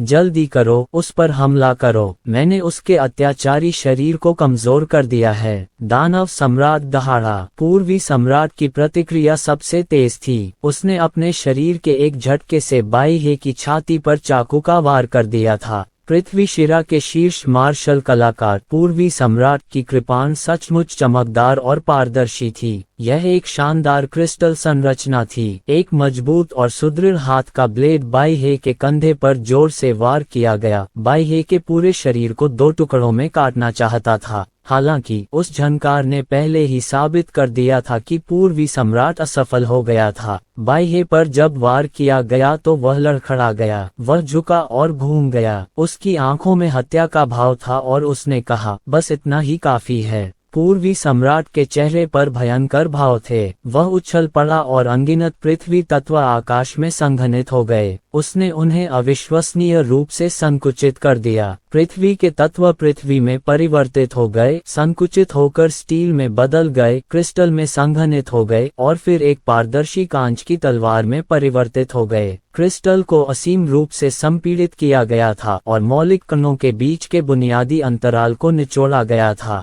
वो कांच की तलवार मानो हवा में तैरती हुई तलवार थी, बस एक चकराती हुई आकृति थी। हे, बाह्य ने हल्के से मुस्कुराते हुए कहा, यह एक सर्वोच्च आयामी तलवार है। मैंने इसे बहुत समय से नहीं देखा है। पिछली बार इस तरह के मार्शल कौशल ने दानव सम्राट के खिलाफ लड़ाई में बहुत योगदान दिया था। पूर्वी सम्राट चिल्लाया, मेरी तलवार ले लो। पारदर्शी आयामी तलवार नीचे गिर गई। सभी लोग बहुत खुश थे। संप्रभु आयामी तलवार ने वास्तव में व्हाइट नदी की रक्षात्मक शक्ति को छिन्न भिन्न कर दिया था। पारदर्शी तलवार बाह्य के कंधे में घुसा दी गई, लेकिन वह केवल आधे इंच से भी कम दूरी पर थी। यह इस आधार पर किया गया था कि दानव सम्राट ने श्वेत नदी की सुरक्षा को कमजोर कर दिया था। पूर्वी सम्राट स्तब्ध रह गया। बाह्य ने अपना सिर हिलाया और कहा, अलविदा बुरे आदमी। बाह्य ने अचानक अपने बाएं हाथ से पूर्वी सम्राट के कंधे को पकड़ लिया और उसके दाहिने हाथ ने पूर्वी सम्राट की छाती को छेद दिया। दानव सम्राट की प्रतिक्रिया भी बहुत तेज थी। उसने अपने हाथों में श्वेत ऊर्जा की दो लड़ियां लपेट ली और साथ ही बाह्य की बांह भींच ली। हालांकि वह बाह्य को रोकने में असमर्थ था। बाह्य ने अपनी पूरी बांह पूर्वी सम्राट के शरीर में घुसा दी, एक दिल को बाहर निकाल लिया और उसे कुचलकर विस्फोट कर दिया। लेकिन इस बार बाह्य ने हार नहीं मानी। उसने अपने हाथ पीछे करके पूर्वी सम्राट के सिर के पिछले हिस्से को पकड़ लिया। फिर उसने अपनी पांचों उंगलियों से पूर्वी सम्राट के सिर के पिछले हिस्से को सीधा हटा दिया। चमकदार रक्त खोपड़ी को हटा दिया गया और व्हाइट रिवर का मस्तिष्क उजागर हो गया। पूर्वी सम्राट बाह्य को घूरता रहा। उसकी आंखें धीरे धीरे धूसर होती गईं। दानव सम्राट ने अपनी कृपाण उठाए और जमीन पर गिर पड़ा। उसने अपनी सूक्ष्म क्यूई से एक तेज धार वाला ब्लेड संघनित किया और अपनी सफेद क्यूई से उस धारदार ब्लेड को चारों ओर लपेटकर बाह्य के सिर पर वार कर दिया। झनकार, तेज धार वाला ब्लेड सीधे वापस उछल गया। बाह्य ने दानव सम्राट को बस एक हल्की सी नजर से देखा और फिर अपना दाहिना हाथ वापस खींच लिया। जब उसकी हथेली पूर्वी सम्राट के पेट में रुकी तो उसने कहा, विस्फोट हो। धमाका। संपूर्ण पूर्वी सम्राट को तत्वों से भर जाने तक विस्फोटित कर दिया गया। पूर्वी सम्राट महाद्वीप के सभी मार्शल कलाकार दर्द से चीख उठे। आह, मैं तुम्हें मार डालूंगा, कमीने। दानव सम्राट आकाश में उड़ गया। आकाश में एक विशाल काले ड्रैगन का प्रेत प्रकट हुआ। काले ड्रैगन की छाया ने आकाश को ढक लिया और सूर्य को ढक लिया, और यह अतुलनीय रूप से शानदार था। काले ड्रैगन, खाओ। दानव सम्राट दहाड़ा। अंतहीन काले अजगर ने अचानक अपना मुंह खोला और चीख निकाली, और अंतहीन काली लपटें उगलने लगा। ये काली ज्वाला पूरे विश्व में फैल गई और श्वेत नदी की ओर जल उठी। गिरते तारे। दक्षिणी सम्राट भी हवा में उछल पड़ा और अपने दोनों हाथ ऊपर उठा लिए। रात के आकाश में तारों के नक्शे चमकने लगे और तारे एक लंबी नदी में मिल गए। इसके बाद टूटता सितारा शुरू हुआ। अनगिनत तारे आसमान से गिरे, जिससे उल्कापात की सीधी रेखाएं बन गईं। जैसे प्रकाश की एक किरण को धागों में खींचा जा रहा हो। लाखों करोड़ों टूटते तारे swoosh swoosh swoosh swoosh swoosh swoosh. उसकी आंखों में स्थानिक दरारें भर गईं। प्रकाश की वे किरणें सुइयों की तरह थीं, जो बाह्य के शरीर में बेतहाशा चुभ रही थीं। दक्षिणी सम्राट ने अपनी जीभ का सिरा काटा और मुंह में रक्तसार थूक दिया। उसका पूरा शरीर किसी जलते हुए राक्षस की तरह जल उठा। वह दहाड़ा, पार्गेट्री, आग का समुद्र। दुनिया बदल गई है। असली दुनिया धुंधली हो गई है। उसकी जगह यातना का दृश्य आ गया है। अनगिनत दुष्ट आत्माएं जमीन पर रेंगते हुए दयनीय रूप से चीख रही थीं। आकाश में आग की लपटें उठ रही थीं। पापमोचन की लपटें पृथ्वी को जला रही थीं। अध्याय 1768। White river. ये नश्वर संसार में पापमोचन का दृश्य था। यह कोई वर्णन नहीं, बल्कि एक वास्तविकता थी। अग्नि तत्व दक्षिणी सम्राट वास्तव में पार्गेट्री लपटों को ट्रिगर करने में सक्षम था। वह पागल हो चुका था और पहले से ही हताश था। दक्षिणी सम्राट के करीब रहने वाले सभी मार्शल कलाकार भागने से पहले ही पार्गेट्री ज्वाला द्वारा जला दिए गए। मार्शल ऋषियों और यहाँ तक कि स्वर्गीय क्लेश क्षेत्र के मार्शल कलाकारों के पास ऐसी ज्वाला के नीचे चीखने का भी समय नहीं था। इससे भी अधिक भयानक था दानव सम्राट की काली ड्रैगन ज्वाला। ड्रैगन जाति स्वर्ग और पृथ्वी की सर्वोच्च आत्मा थी। अगर दक्षिणी सम्राट की लपटें नरक की सबसे भयानक कर्म लपटें थीं, तो दानव सम्राट की लपटें विनाश की लपटें होंगी, जो नश्वर संसार की हर चीज को भस्म कर सकती हैं। दक्षिणी सम्राट के दाहिने हाथ की एक उंगली से अंतहीन अग्नि की लपटों ने पूरी व्हाइट नदी को घेर लिया तथा पूरे शहर को आग की लपटों से घेर लिया। पृथ्वी फट गई और पूरा बेहुआंग महाद्वीप तुरंत सूख गया, रेत और धूल में बदल गया, जो लगातार नीचे गिरता रहा और फिर से नीचे गिरता रहा। जैसे ही नई मिट्टी और चट्टानें सामने आती, वे तुरंत रेत में बदल जाती। 5 सेकंड के भीतर पूरा उत्तरी सम्राट महाद्वीप क्षितिज से गायब हो गया था। उफनता हुआ सागर लुप्त होते महाद्वीप की ओर बढ़ रहा था। समुद्री जल भी वाष्पित होकर गैस में बदल गया। गैस आकाश में इकट्ठा होकर बादलों में संघनित हो गई। बादल बारिश में बदल गए और बरस पड़े, लेकिन फिर जलकर वाष्प बन गए। 10 सेकंड के भीतर वह विशाल ग्रह जहां संपूर्ण 6 सम्राटों का विश्व स्थित था, असंख्य मात्रा में जल वाष्प से घिरा हुआ था। ब्रह्मांड से लेकर इस ग्रह तक, जो औसत सूर्य से लगभग 100 गुना बड़ा था, वह एक धुंध गेंद में बदल गया। 6 सम्राटों की दुनिया के साधारण लोग तापमान में इस तरह के परिवर्तन को सहन करने में असमर्थ थे। सभी जीव जंतु वाष्प बनकर उड़ गए। सैकड़ों अरब, दसियों अरब और सैकड़ों अरब मनुष्य एक पल में गायब हो गए। क्रूर वास्तविकता के तहत फ्यून मंदिर के सभी उच्च श्रेणी के भिक्षु अपने हाथों को पार करके हवा में घुटने टेक दिए और वे सभी रो पड़े।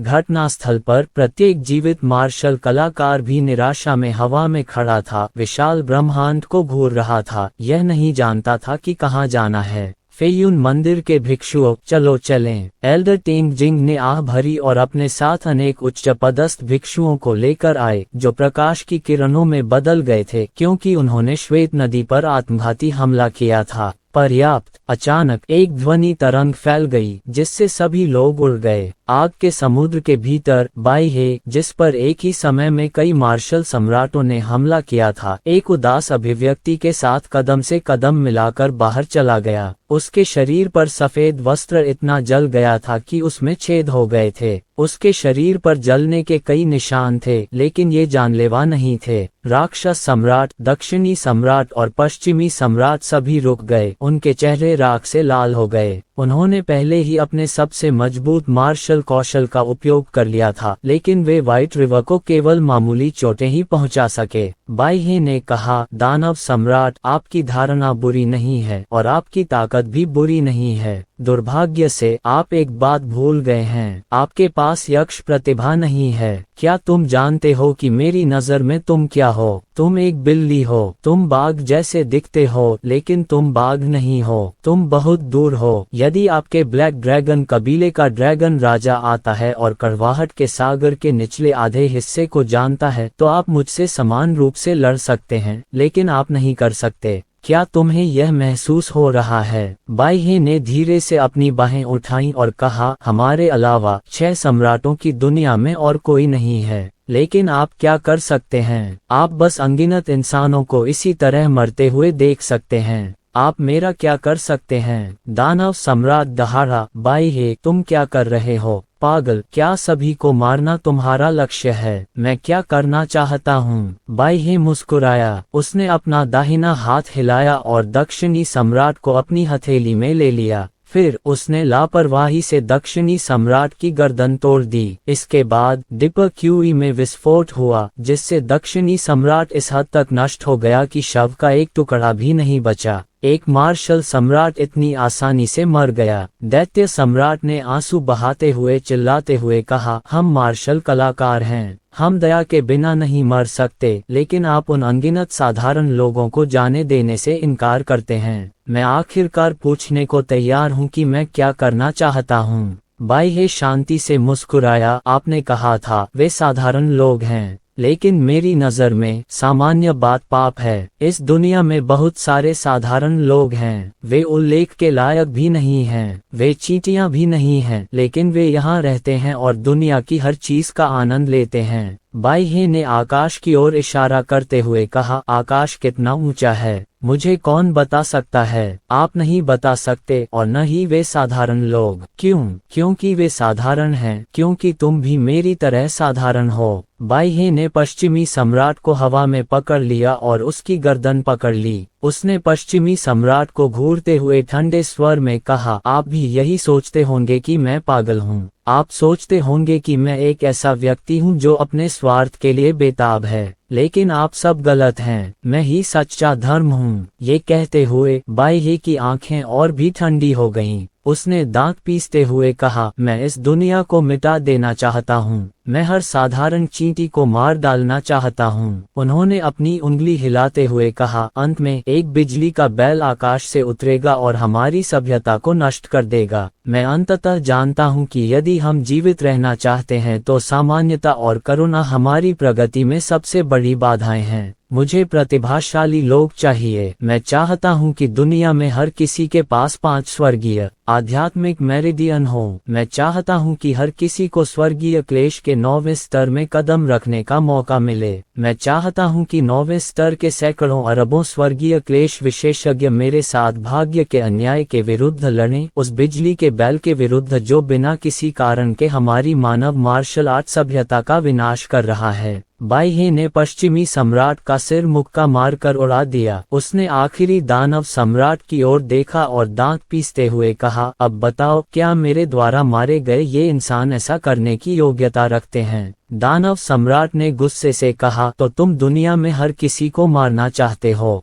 बाइहे भी दहाड़ा, ये सही है। अगर वे नहीं मरेंगे तो कोई नया खून नहीं निकलेगा। इंसान बहुत आराम में हैं। शांति ने उन्हें ये भुला दिया है कि आसम क्या है। मनुष्य हमेशा सोचता है कि सैकड़ों, हजारों, लाखों वर्ष बहुत लंबा समय है, लेकिन मार्शल आर्ट की लंबी नदी में ये बस एक उंगली का झटका है। वे सोचते हैं कि उनके वंशज उनके भारी बोझ का विरोध करेंगे, उन्होंने 100 साल से ज्यादा समय तक अपना दयनीय जीवन बर्बाद किया है और इतिहास पर उनका कोई प्रभाव नहीं पड़ेगा। लेकिन वे गलत हैं। उनके पास जीवन भर आराम करने की क्या योग्यता है? दुनिया की शांति और समृद्धि का आनंद लेने की क्या योग्यता है? ये शापित औसत दर्जे के गोलकृमि मौत को संजोने लायक नहीं है। क्या आप जानते हैं कि मैं आगे क्या करने जा रहा हूँ? बाइहे के चेहरे पर एक भयंकर चमक उभरी। उसने कहा, खतरा और निराशा ही प्रजातियों के प्रजनन और विकास की प्रेरक शक्तियाँ हैं। शांति केवल लोगों को पतित बना सकती है तथा उन्हें पतित होने के लिए और भी अधिक इच्छुक बना सकती है।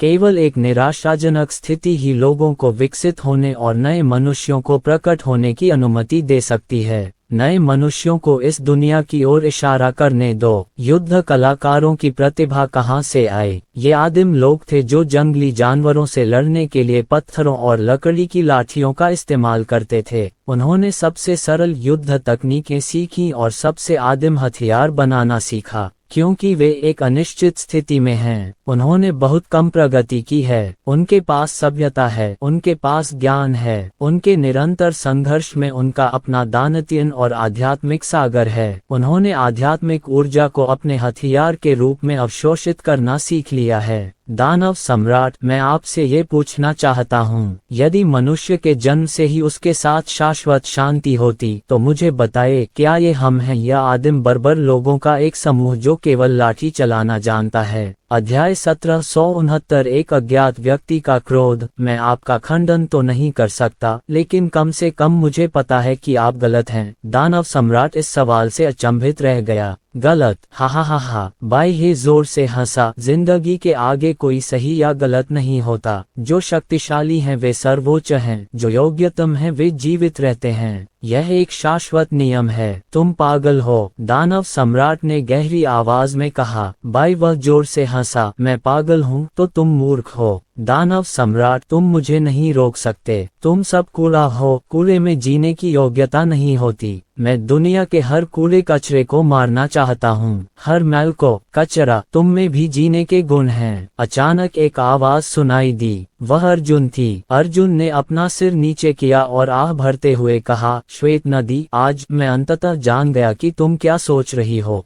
लेकिन बाइहे, आप गलत हैं। इस दुनिया को कभी विशेषज्ञों ने नहीं बदला, इसे तो उन तुच्छ कचरे ने बदला है जिनके बारे में आपने बात की थी। अर्जुन ने दूरी की ओर इशारा करते हुए कहा, अगर वहाँ जंगल है, अगर जंगल में बंदरों का एक समूह है जो अभी तक विकसित नहीं हुआ है, अगर इस समूह में मजबूत या कमजोर बंदर हैं, तो आपको क्या लगता है कि अंत में कौन दुनिया के अनुकूल होने में सक्षम होगा? बाइहे ने कहा, स्वाभाविक रूप से यह एक शक्तिशाली बंदर है। तुम गलत हो। अर्जुन ने सिर हिलाया। क्योंकि जिन कूड़े के बंदरों की तुमने बात की थी उन्हें ताकतवर बंदरों ने जंगल से भगा दिया था और उनके घर छिन गए थे, इसलिए उन्हें सीधा चलना सीखना पड़ा। धीरे धीरे वे इंसान बन गए। जो ताकतवर बंदर जंगल में रहे वे हमेशा बंदर ही रहेंगे। अर्जुन ने कहा, श्वेत नदी, घास के मैदान पर लोगों का एक समूह है, मजबूत और कमजोर। आपको क्या लगता है कि कौन बच सकता है? बाइहे ने कहा, स्वाभाविक रूप से वह एक विशेषज्ञ हैं। अर्जुन ने अपना सिर हिलाया। आप फिर से गलत हैं। मजबूत कौन? वो जंगली जानवरों से लड़ने के लिए पर्याप्त मजबूत है। ये ठीक इसलिए है क्योंकि कचरे में इस तरह की क्षमता नहीं है, इसलिए कचरे के पास लाठी और हथियारों का उपयोग करना सीखने के अलावा कोई विकल्प नहीं है।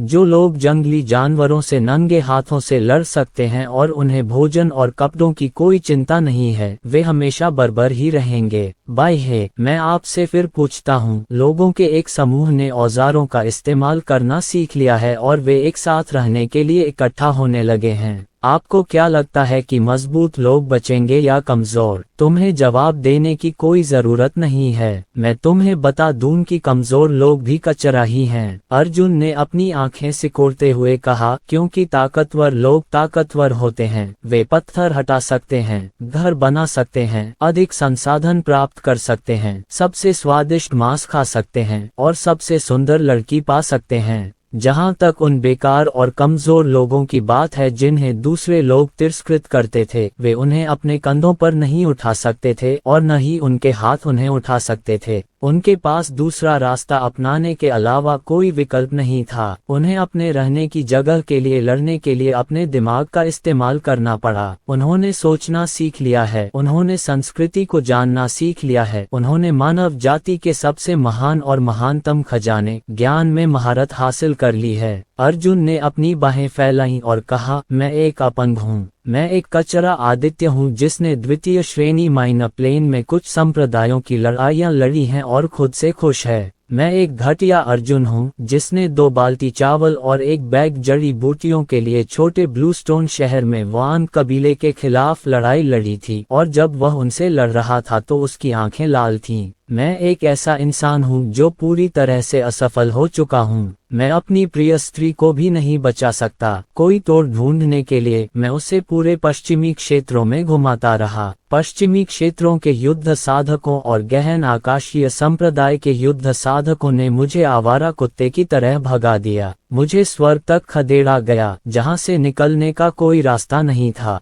क्या तुम हास्यास्पद हो? क्या तुम दुखी हो? अर्जुन ने गहरी सांस ली और कहा, मैं एक संघर्षशील और नीच व्यक्ति हूँ, लेकिन अब मैं यहाँ खड़ा हूँ और आपसे, प्रतिष्ठित 6 सम्राटों की दुनिया के शासक से, और आपसे बाई हे से बात कर रहा हूँ। मैंने कहा, तुम्हें भी बाई हे अब ये सुनना होगा। कौन कहता है कि कचरा धमकाए जाने और दुर्व्यवहार के लायक है? बिना किसी के आप कुछ भी नहीं हैं। मैंने यह अनगिनत बार कहा है, मुझे इस दुनिया से प्यार है, मुझे इस क्रूर, ठंडी और विश्वासघाती दुनिया से प्यार है। क्यों? क्योंकि मैं तो बस भूतल से रेंगता हुआ एक कूड़ा कचरा हूँ। मुझे तो ये भी नहीं पता कि उस ठंडी और अंधेरी दुनिया में एक छोटी सी मोमबत्ती की रोशनी कितनी गर्मी ला सकती है। बाई हे, तुम रात हो, मैं मोमबत्ती की रोशनी हूँ। मैं तुम्हारे पूर्वजों के पास जाऊंगा, मैं तुम्हें जलाकर मार डालूंगा। बाई हे जोर से हंसा, ठीक कहा, लेकिन तुम क्या कर सकते हो? तुम कचरा हो, तुम कचरे से भी नीच हो। मेरे पास अर्धदेव प्रतिभा है, लेकिन आपके पास नहीं है। मेरे पास स्वर्गीय क्लेश स्तर 9 है, लेकिन आपके पास नहीं है।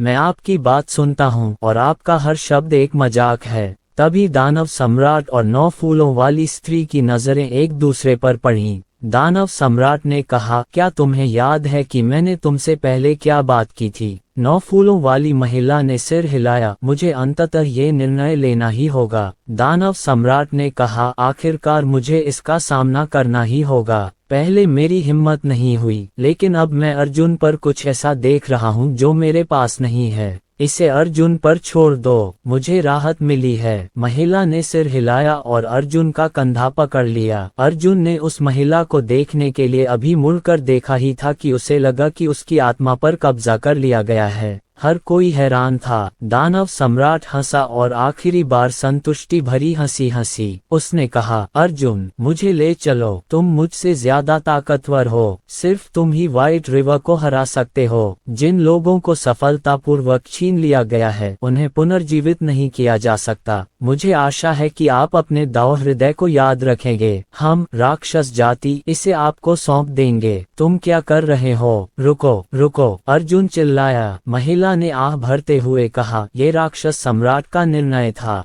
चिंता मत करो, मैं तुम्हारे शरीर को सुरक्षित रखने में तुम्हारी मदद करूंगी। अगर तुम सचमुच बाई को हरा सकती हो तो मैं तुम्हारी आत्मा को तुम्हारे असली शरीर में वापस कर दूंगी। लेकिन अब आपको वह मिशन पूरा करना होगा जिसे दानव सम्राट पूरा करने में असफल रहा। जैसे ही उसने यह बात कही, उस महिला ने अर्जुन की आत्मा को दानव सम्राट के शरीर में धकेल दिया। उसी समय दानव सम्राट की आत्मा को बाहर धकेल दिया गया। उसकी आत्मा धीरे धीरे दूर चली गई। वह मुड़ा और अर्जुन दानव सम्राट के शरीर की ओर हाथ हिलाते हुए दूर चला गया। अर्जुन, इस जीवन में तुमसे मिलना मेरे लिए बहुत सम्मान की बात है, उसने कहा। पूरी राक्षस जाति जोर से चिल्ला उठी। सब घुटने टेक कर एक साथ चिल्लाए, मेरे सम्राट को आदरपूर्वक भेजो। दानव सम्राट, अर्जुन ने दिल दहला देने वाली आवाज में चिल्लाया, लेकिन उसने पाया कि उसने जो आवाज निकाली थी वह दानव सम्राट की थी। महिला ने अपना मुंह अर्जुन के कान के पास ले जाकर फुसफुसाया, जन्मजात प्रतिभा आत्मा पर अंकित होती है। यह आत्मा का एक निशान है। अभी आपका शरीर दानव सम्राट है, लेकिन आपकी जन्मजात प्रतिभा आप स्वयं हैं। अर्जुन, चलो लड़ें। बाइहे ने आश्चर्य से अपने सामने के दृश्य को देखा। ये दृश्य इतना हास्यास्पद था कि वह इसका अनुमान लगाने में पूरी तरह असमर्थ था। प्रतिक्रिया देना तो दूर की बात थी, लेकिन फिर भी उसे इसकी कोई परवाह नहीं थी। दानव सम्राट अर्जुन का कोई मुकाबला नहीं था। धमाका, बादलों में बिजली सी चमकी। दानव सम्राट अर्जुन ने अपने हाथ ऊपर उठाए और अपनी आत्मा की गहराई से एक भयंकर गर्जना की। स्वर्ग और पृथ्वी के बीच हवा और बादलों ने रंग बदल दिया। चारों दिशाओं में घनघोर गड़गड़ाहट और बिजली की चमक ने पूरे स्थान को घेर लिया। अर्जुन ने अचानक अपना सिर नीचे किया और बाइहे की ओर देखा। उसकी आंखों में बिजली कौंध गई और यहाँ तक कि अंतरिक्ष भी कांप उठा। श्वेत नदी, मुझे तुम्हारी जान चाहिए, अर्जुन हताश होकर चिल्लाया। बाइहे की आंखों में हत्या का इरादा चमक उठा जब उसने कहा, तुम सही समय पर आए हो। अपनी प्रतिभा के साथ भले ही तुमने दानव सम्राट के शरीर को पकड़ लिया हो, ये दुख के असीम सागर को नियंत्रित करने के लिए पर्याप्त नहीं होगा। ये भी अच्छा है, मैं दानव सम्राट के शरीर और तुम्हारी आत्मा को एक साथ नष्ट कर दूंगा। अर्जुन की बाह के चारों ओर सफेद क्यूई की एक लकीर लिपटी हुई थी। एक बड़ी मुट्ठी बाइहे के चेहरे पर टूट पड़ी। एक सफेद नदी बिजली की तरह फूट पड़ी। उसका मुंह टेढ़ा था और उसके कुछ दांत टूट गए थे। सफेद नदी हवा में उछलती रही और बार बार लुढ़कती रही, जिससे अंतरिक्ष में लगातार दरारें पड़ती रहीं और पीछे गड्ढों की एक श्रृंखला बनती रही। वह अचानक घूम गया। उसका चेहरा खून से लथपथ था क्योंकि उसने अर्जुन को अत्यधिक अनुभव के साथ देखा। दूरी में हवा में अर्जुन ने झुककर धीमी आवाज में कहा, क्या आपको लगता है कि हाफ ग्रेड दिव्य शिरा अद्भुत है? मैं आपको बता दूं, मेरे पास दिव्य ग्रेड बिजली नस है। आह आह आह आह आह आह। अंत में उसने फिर भी अंतिम रहस्य और अंतिम निष्कर्ष चिल्लाकर बता दिया। अध्याय 1770 जुड़वां सम्राटों की लड़ाई एक। क्या तुम पागल हो? बाइहे ने अपना सिर उठाया और मुंह के कोने से खून पोंछा। उसने दांत पीसते हुए कहा, दिव्य प्रतिभा। जीवित बचे सभी मार्शल कलाकार अर्जुन को आश्चर्य से देखने लगे। बाइहे ने गहरी आवाज में कहा, युगों युगों से दिव्य प्रतिभा वाला केवल एक ही व्यक्ति है और वह व्यक्ति हमारे बाई कबीले का पूर्वज बाइवुया है। तुम, छोटी अर्जुन, खुद को दिव्य प्रतिभा कहने की हिम्मत करती हो। मुझे लगता है कि तुम बहुत ज्यादा सपने देख रही हो। बाइहे का दाहिना हाथ कांप उठा और उसने अपना हाथ लहराया और अर्जुन की ओर उंगली उठाई। उस उंगली की शक्ति अभी भी रसातल ऊर्जा में लिपटी हुई थी। इसी अत्याचारी आभा ने दक्षिण पूर्व और पश्चिम में 3 मार्शल सम्राटों को नष्ट कर दिया था और दानव सम्राट को मृत्यु के लिए विवश कर दिया था।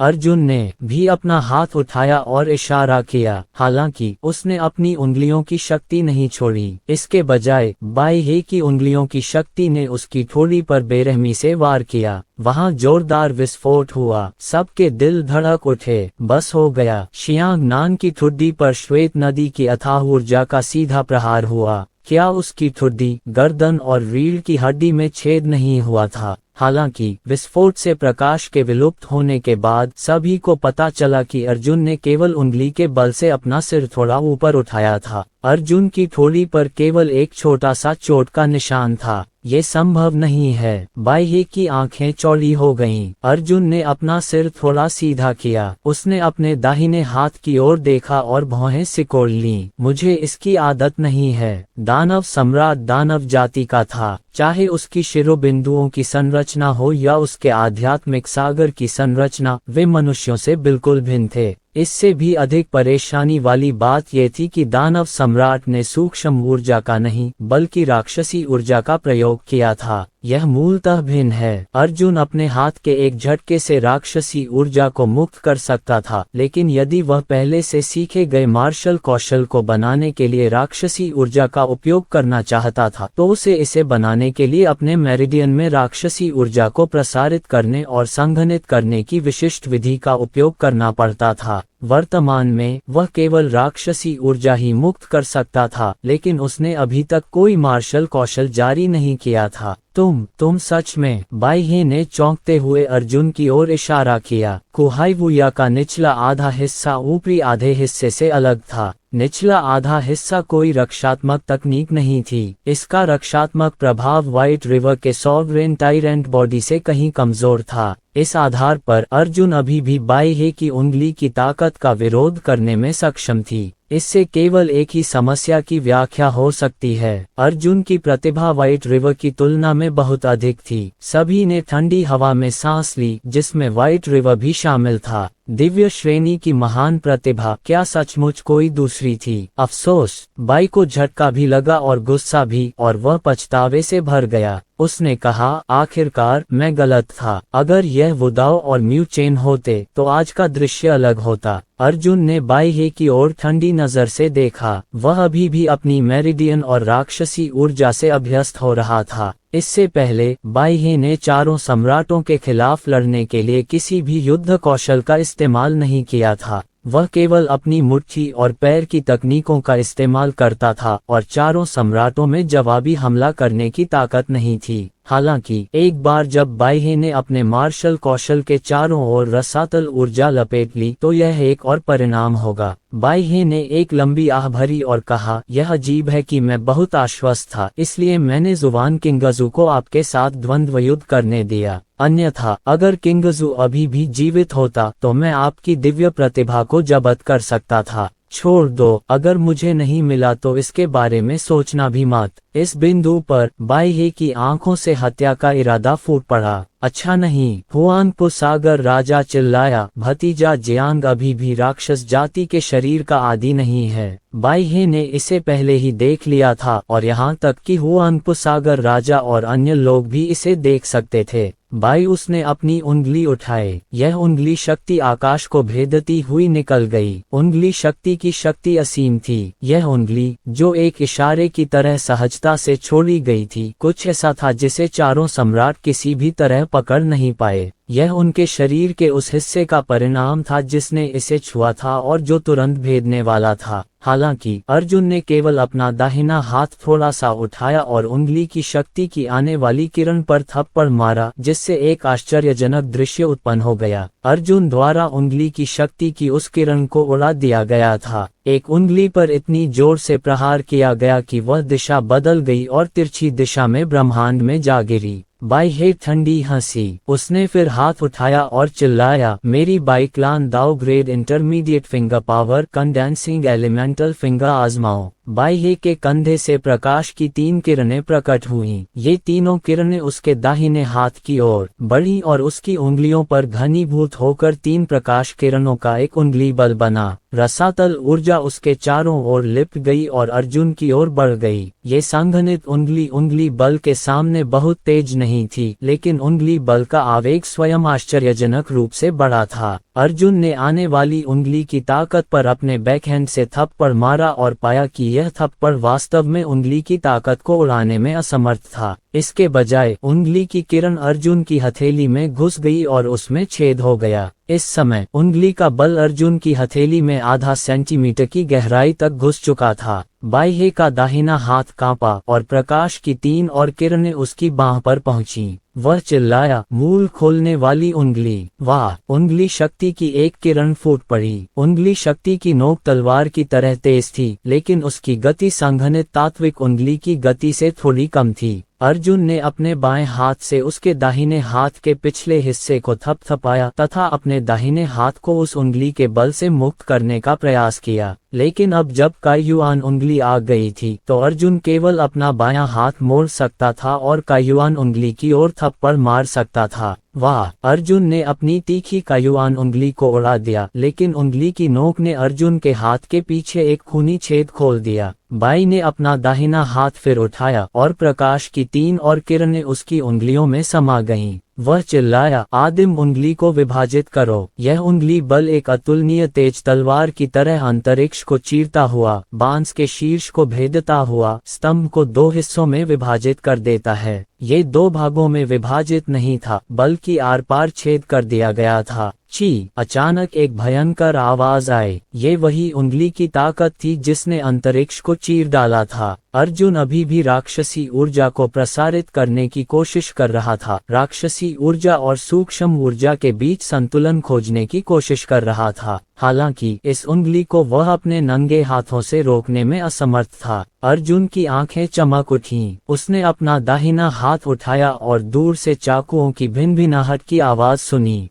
चाकू! वाह! विशाल कृपाण अर्जुन के वास्तविक शरीर के पीछे से आकाश में उछला, एक बड़ा चाप बनाते हुए और सटीक रूप से अर्जुन के हाथ में आ गिरा। अर्जुन ने अपना दाहिना हाथ उठाया, चाकू लिया, चाकू पकड़ा और काट डाला। कार्यों की यह श्रृंखला एक ही बार में पूरी हो गई। कियांग! सफेद क्यूई ब्लेड के चारों ओर लिपट गई। नेदर सिल्वर ब्लेड ने स्प्लिट एलिमेंटल फिंगर पर वार किया और उसे रोक दिया। अर्जुन का दाहिना हाथ कांप उठा और उसकी फटी हुई उंगली की शक्ति तुरंत उड़ गई। बाई जोर से चिल्लाया, उसका शरीर पीछे की ओर मुड़ गया। उसने अपने हाथ जोड़कर कहा, सार्वभौमिक तानाशाह शरीर तीव्र सितारा। उसका हाथ छाया की तरह था और उसकी हजारों अंगुलियों की शक्ति तारों की तरह अर्जुन की ओर बढ़ रही थी। इनमें से प्रत्येक अंगुली ऊर्जा पिछली 3 अंगुली ऊर्जाओं में से एक से कमतर थी, लेकिन ये काफी महंगी थी। बाह्य अर्जुन की राक्षसी आभा के अनुकूल ढलने में असमर्थता का फायदा उठाना चाहता था और उसे खत्म करना चाहता था।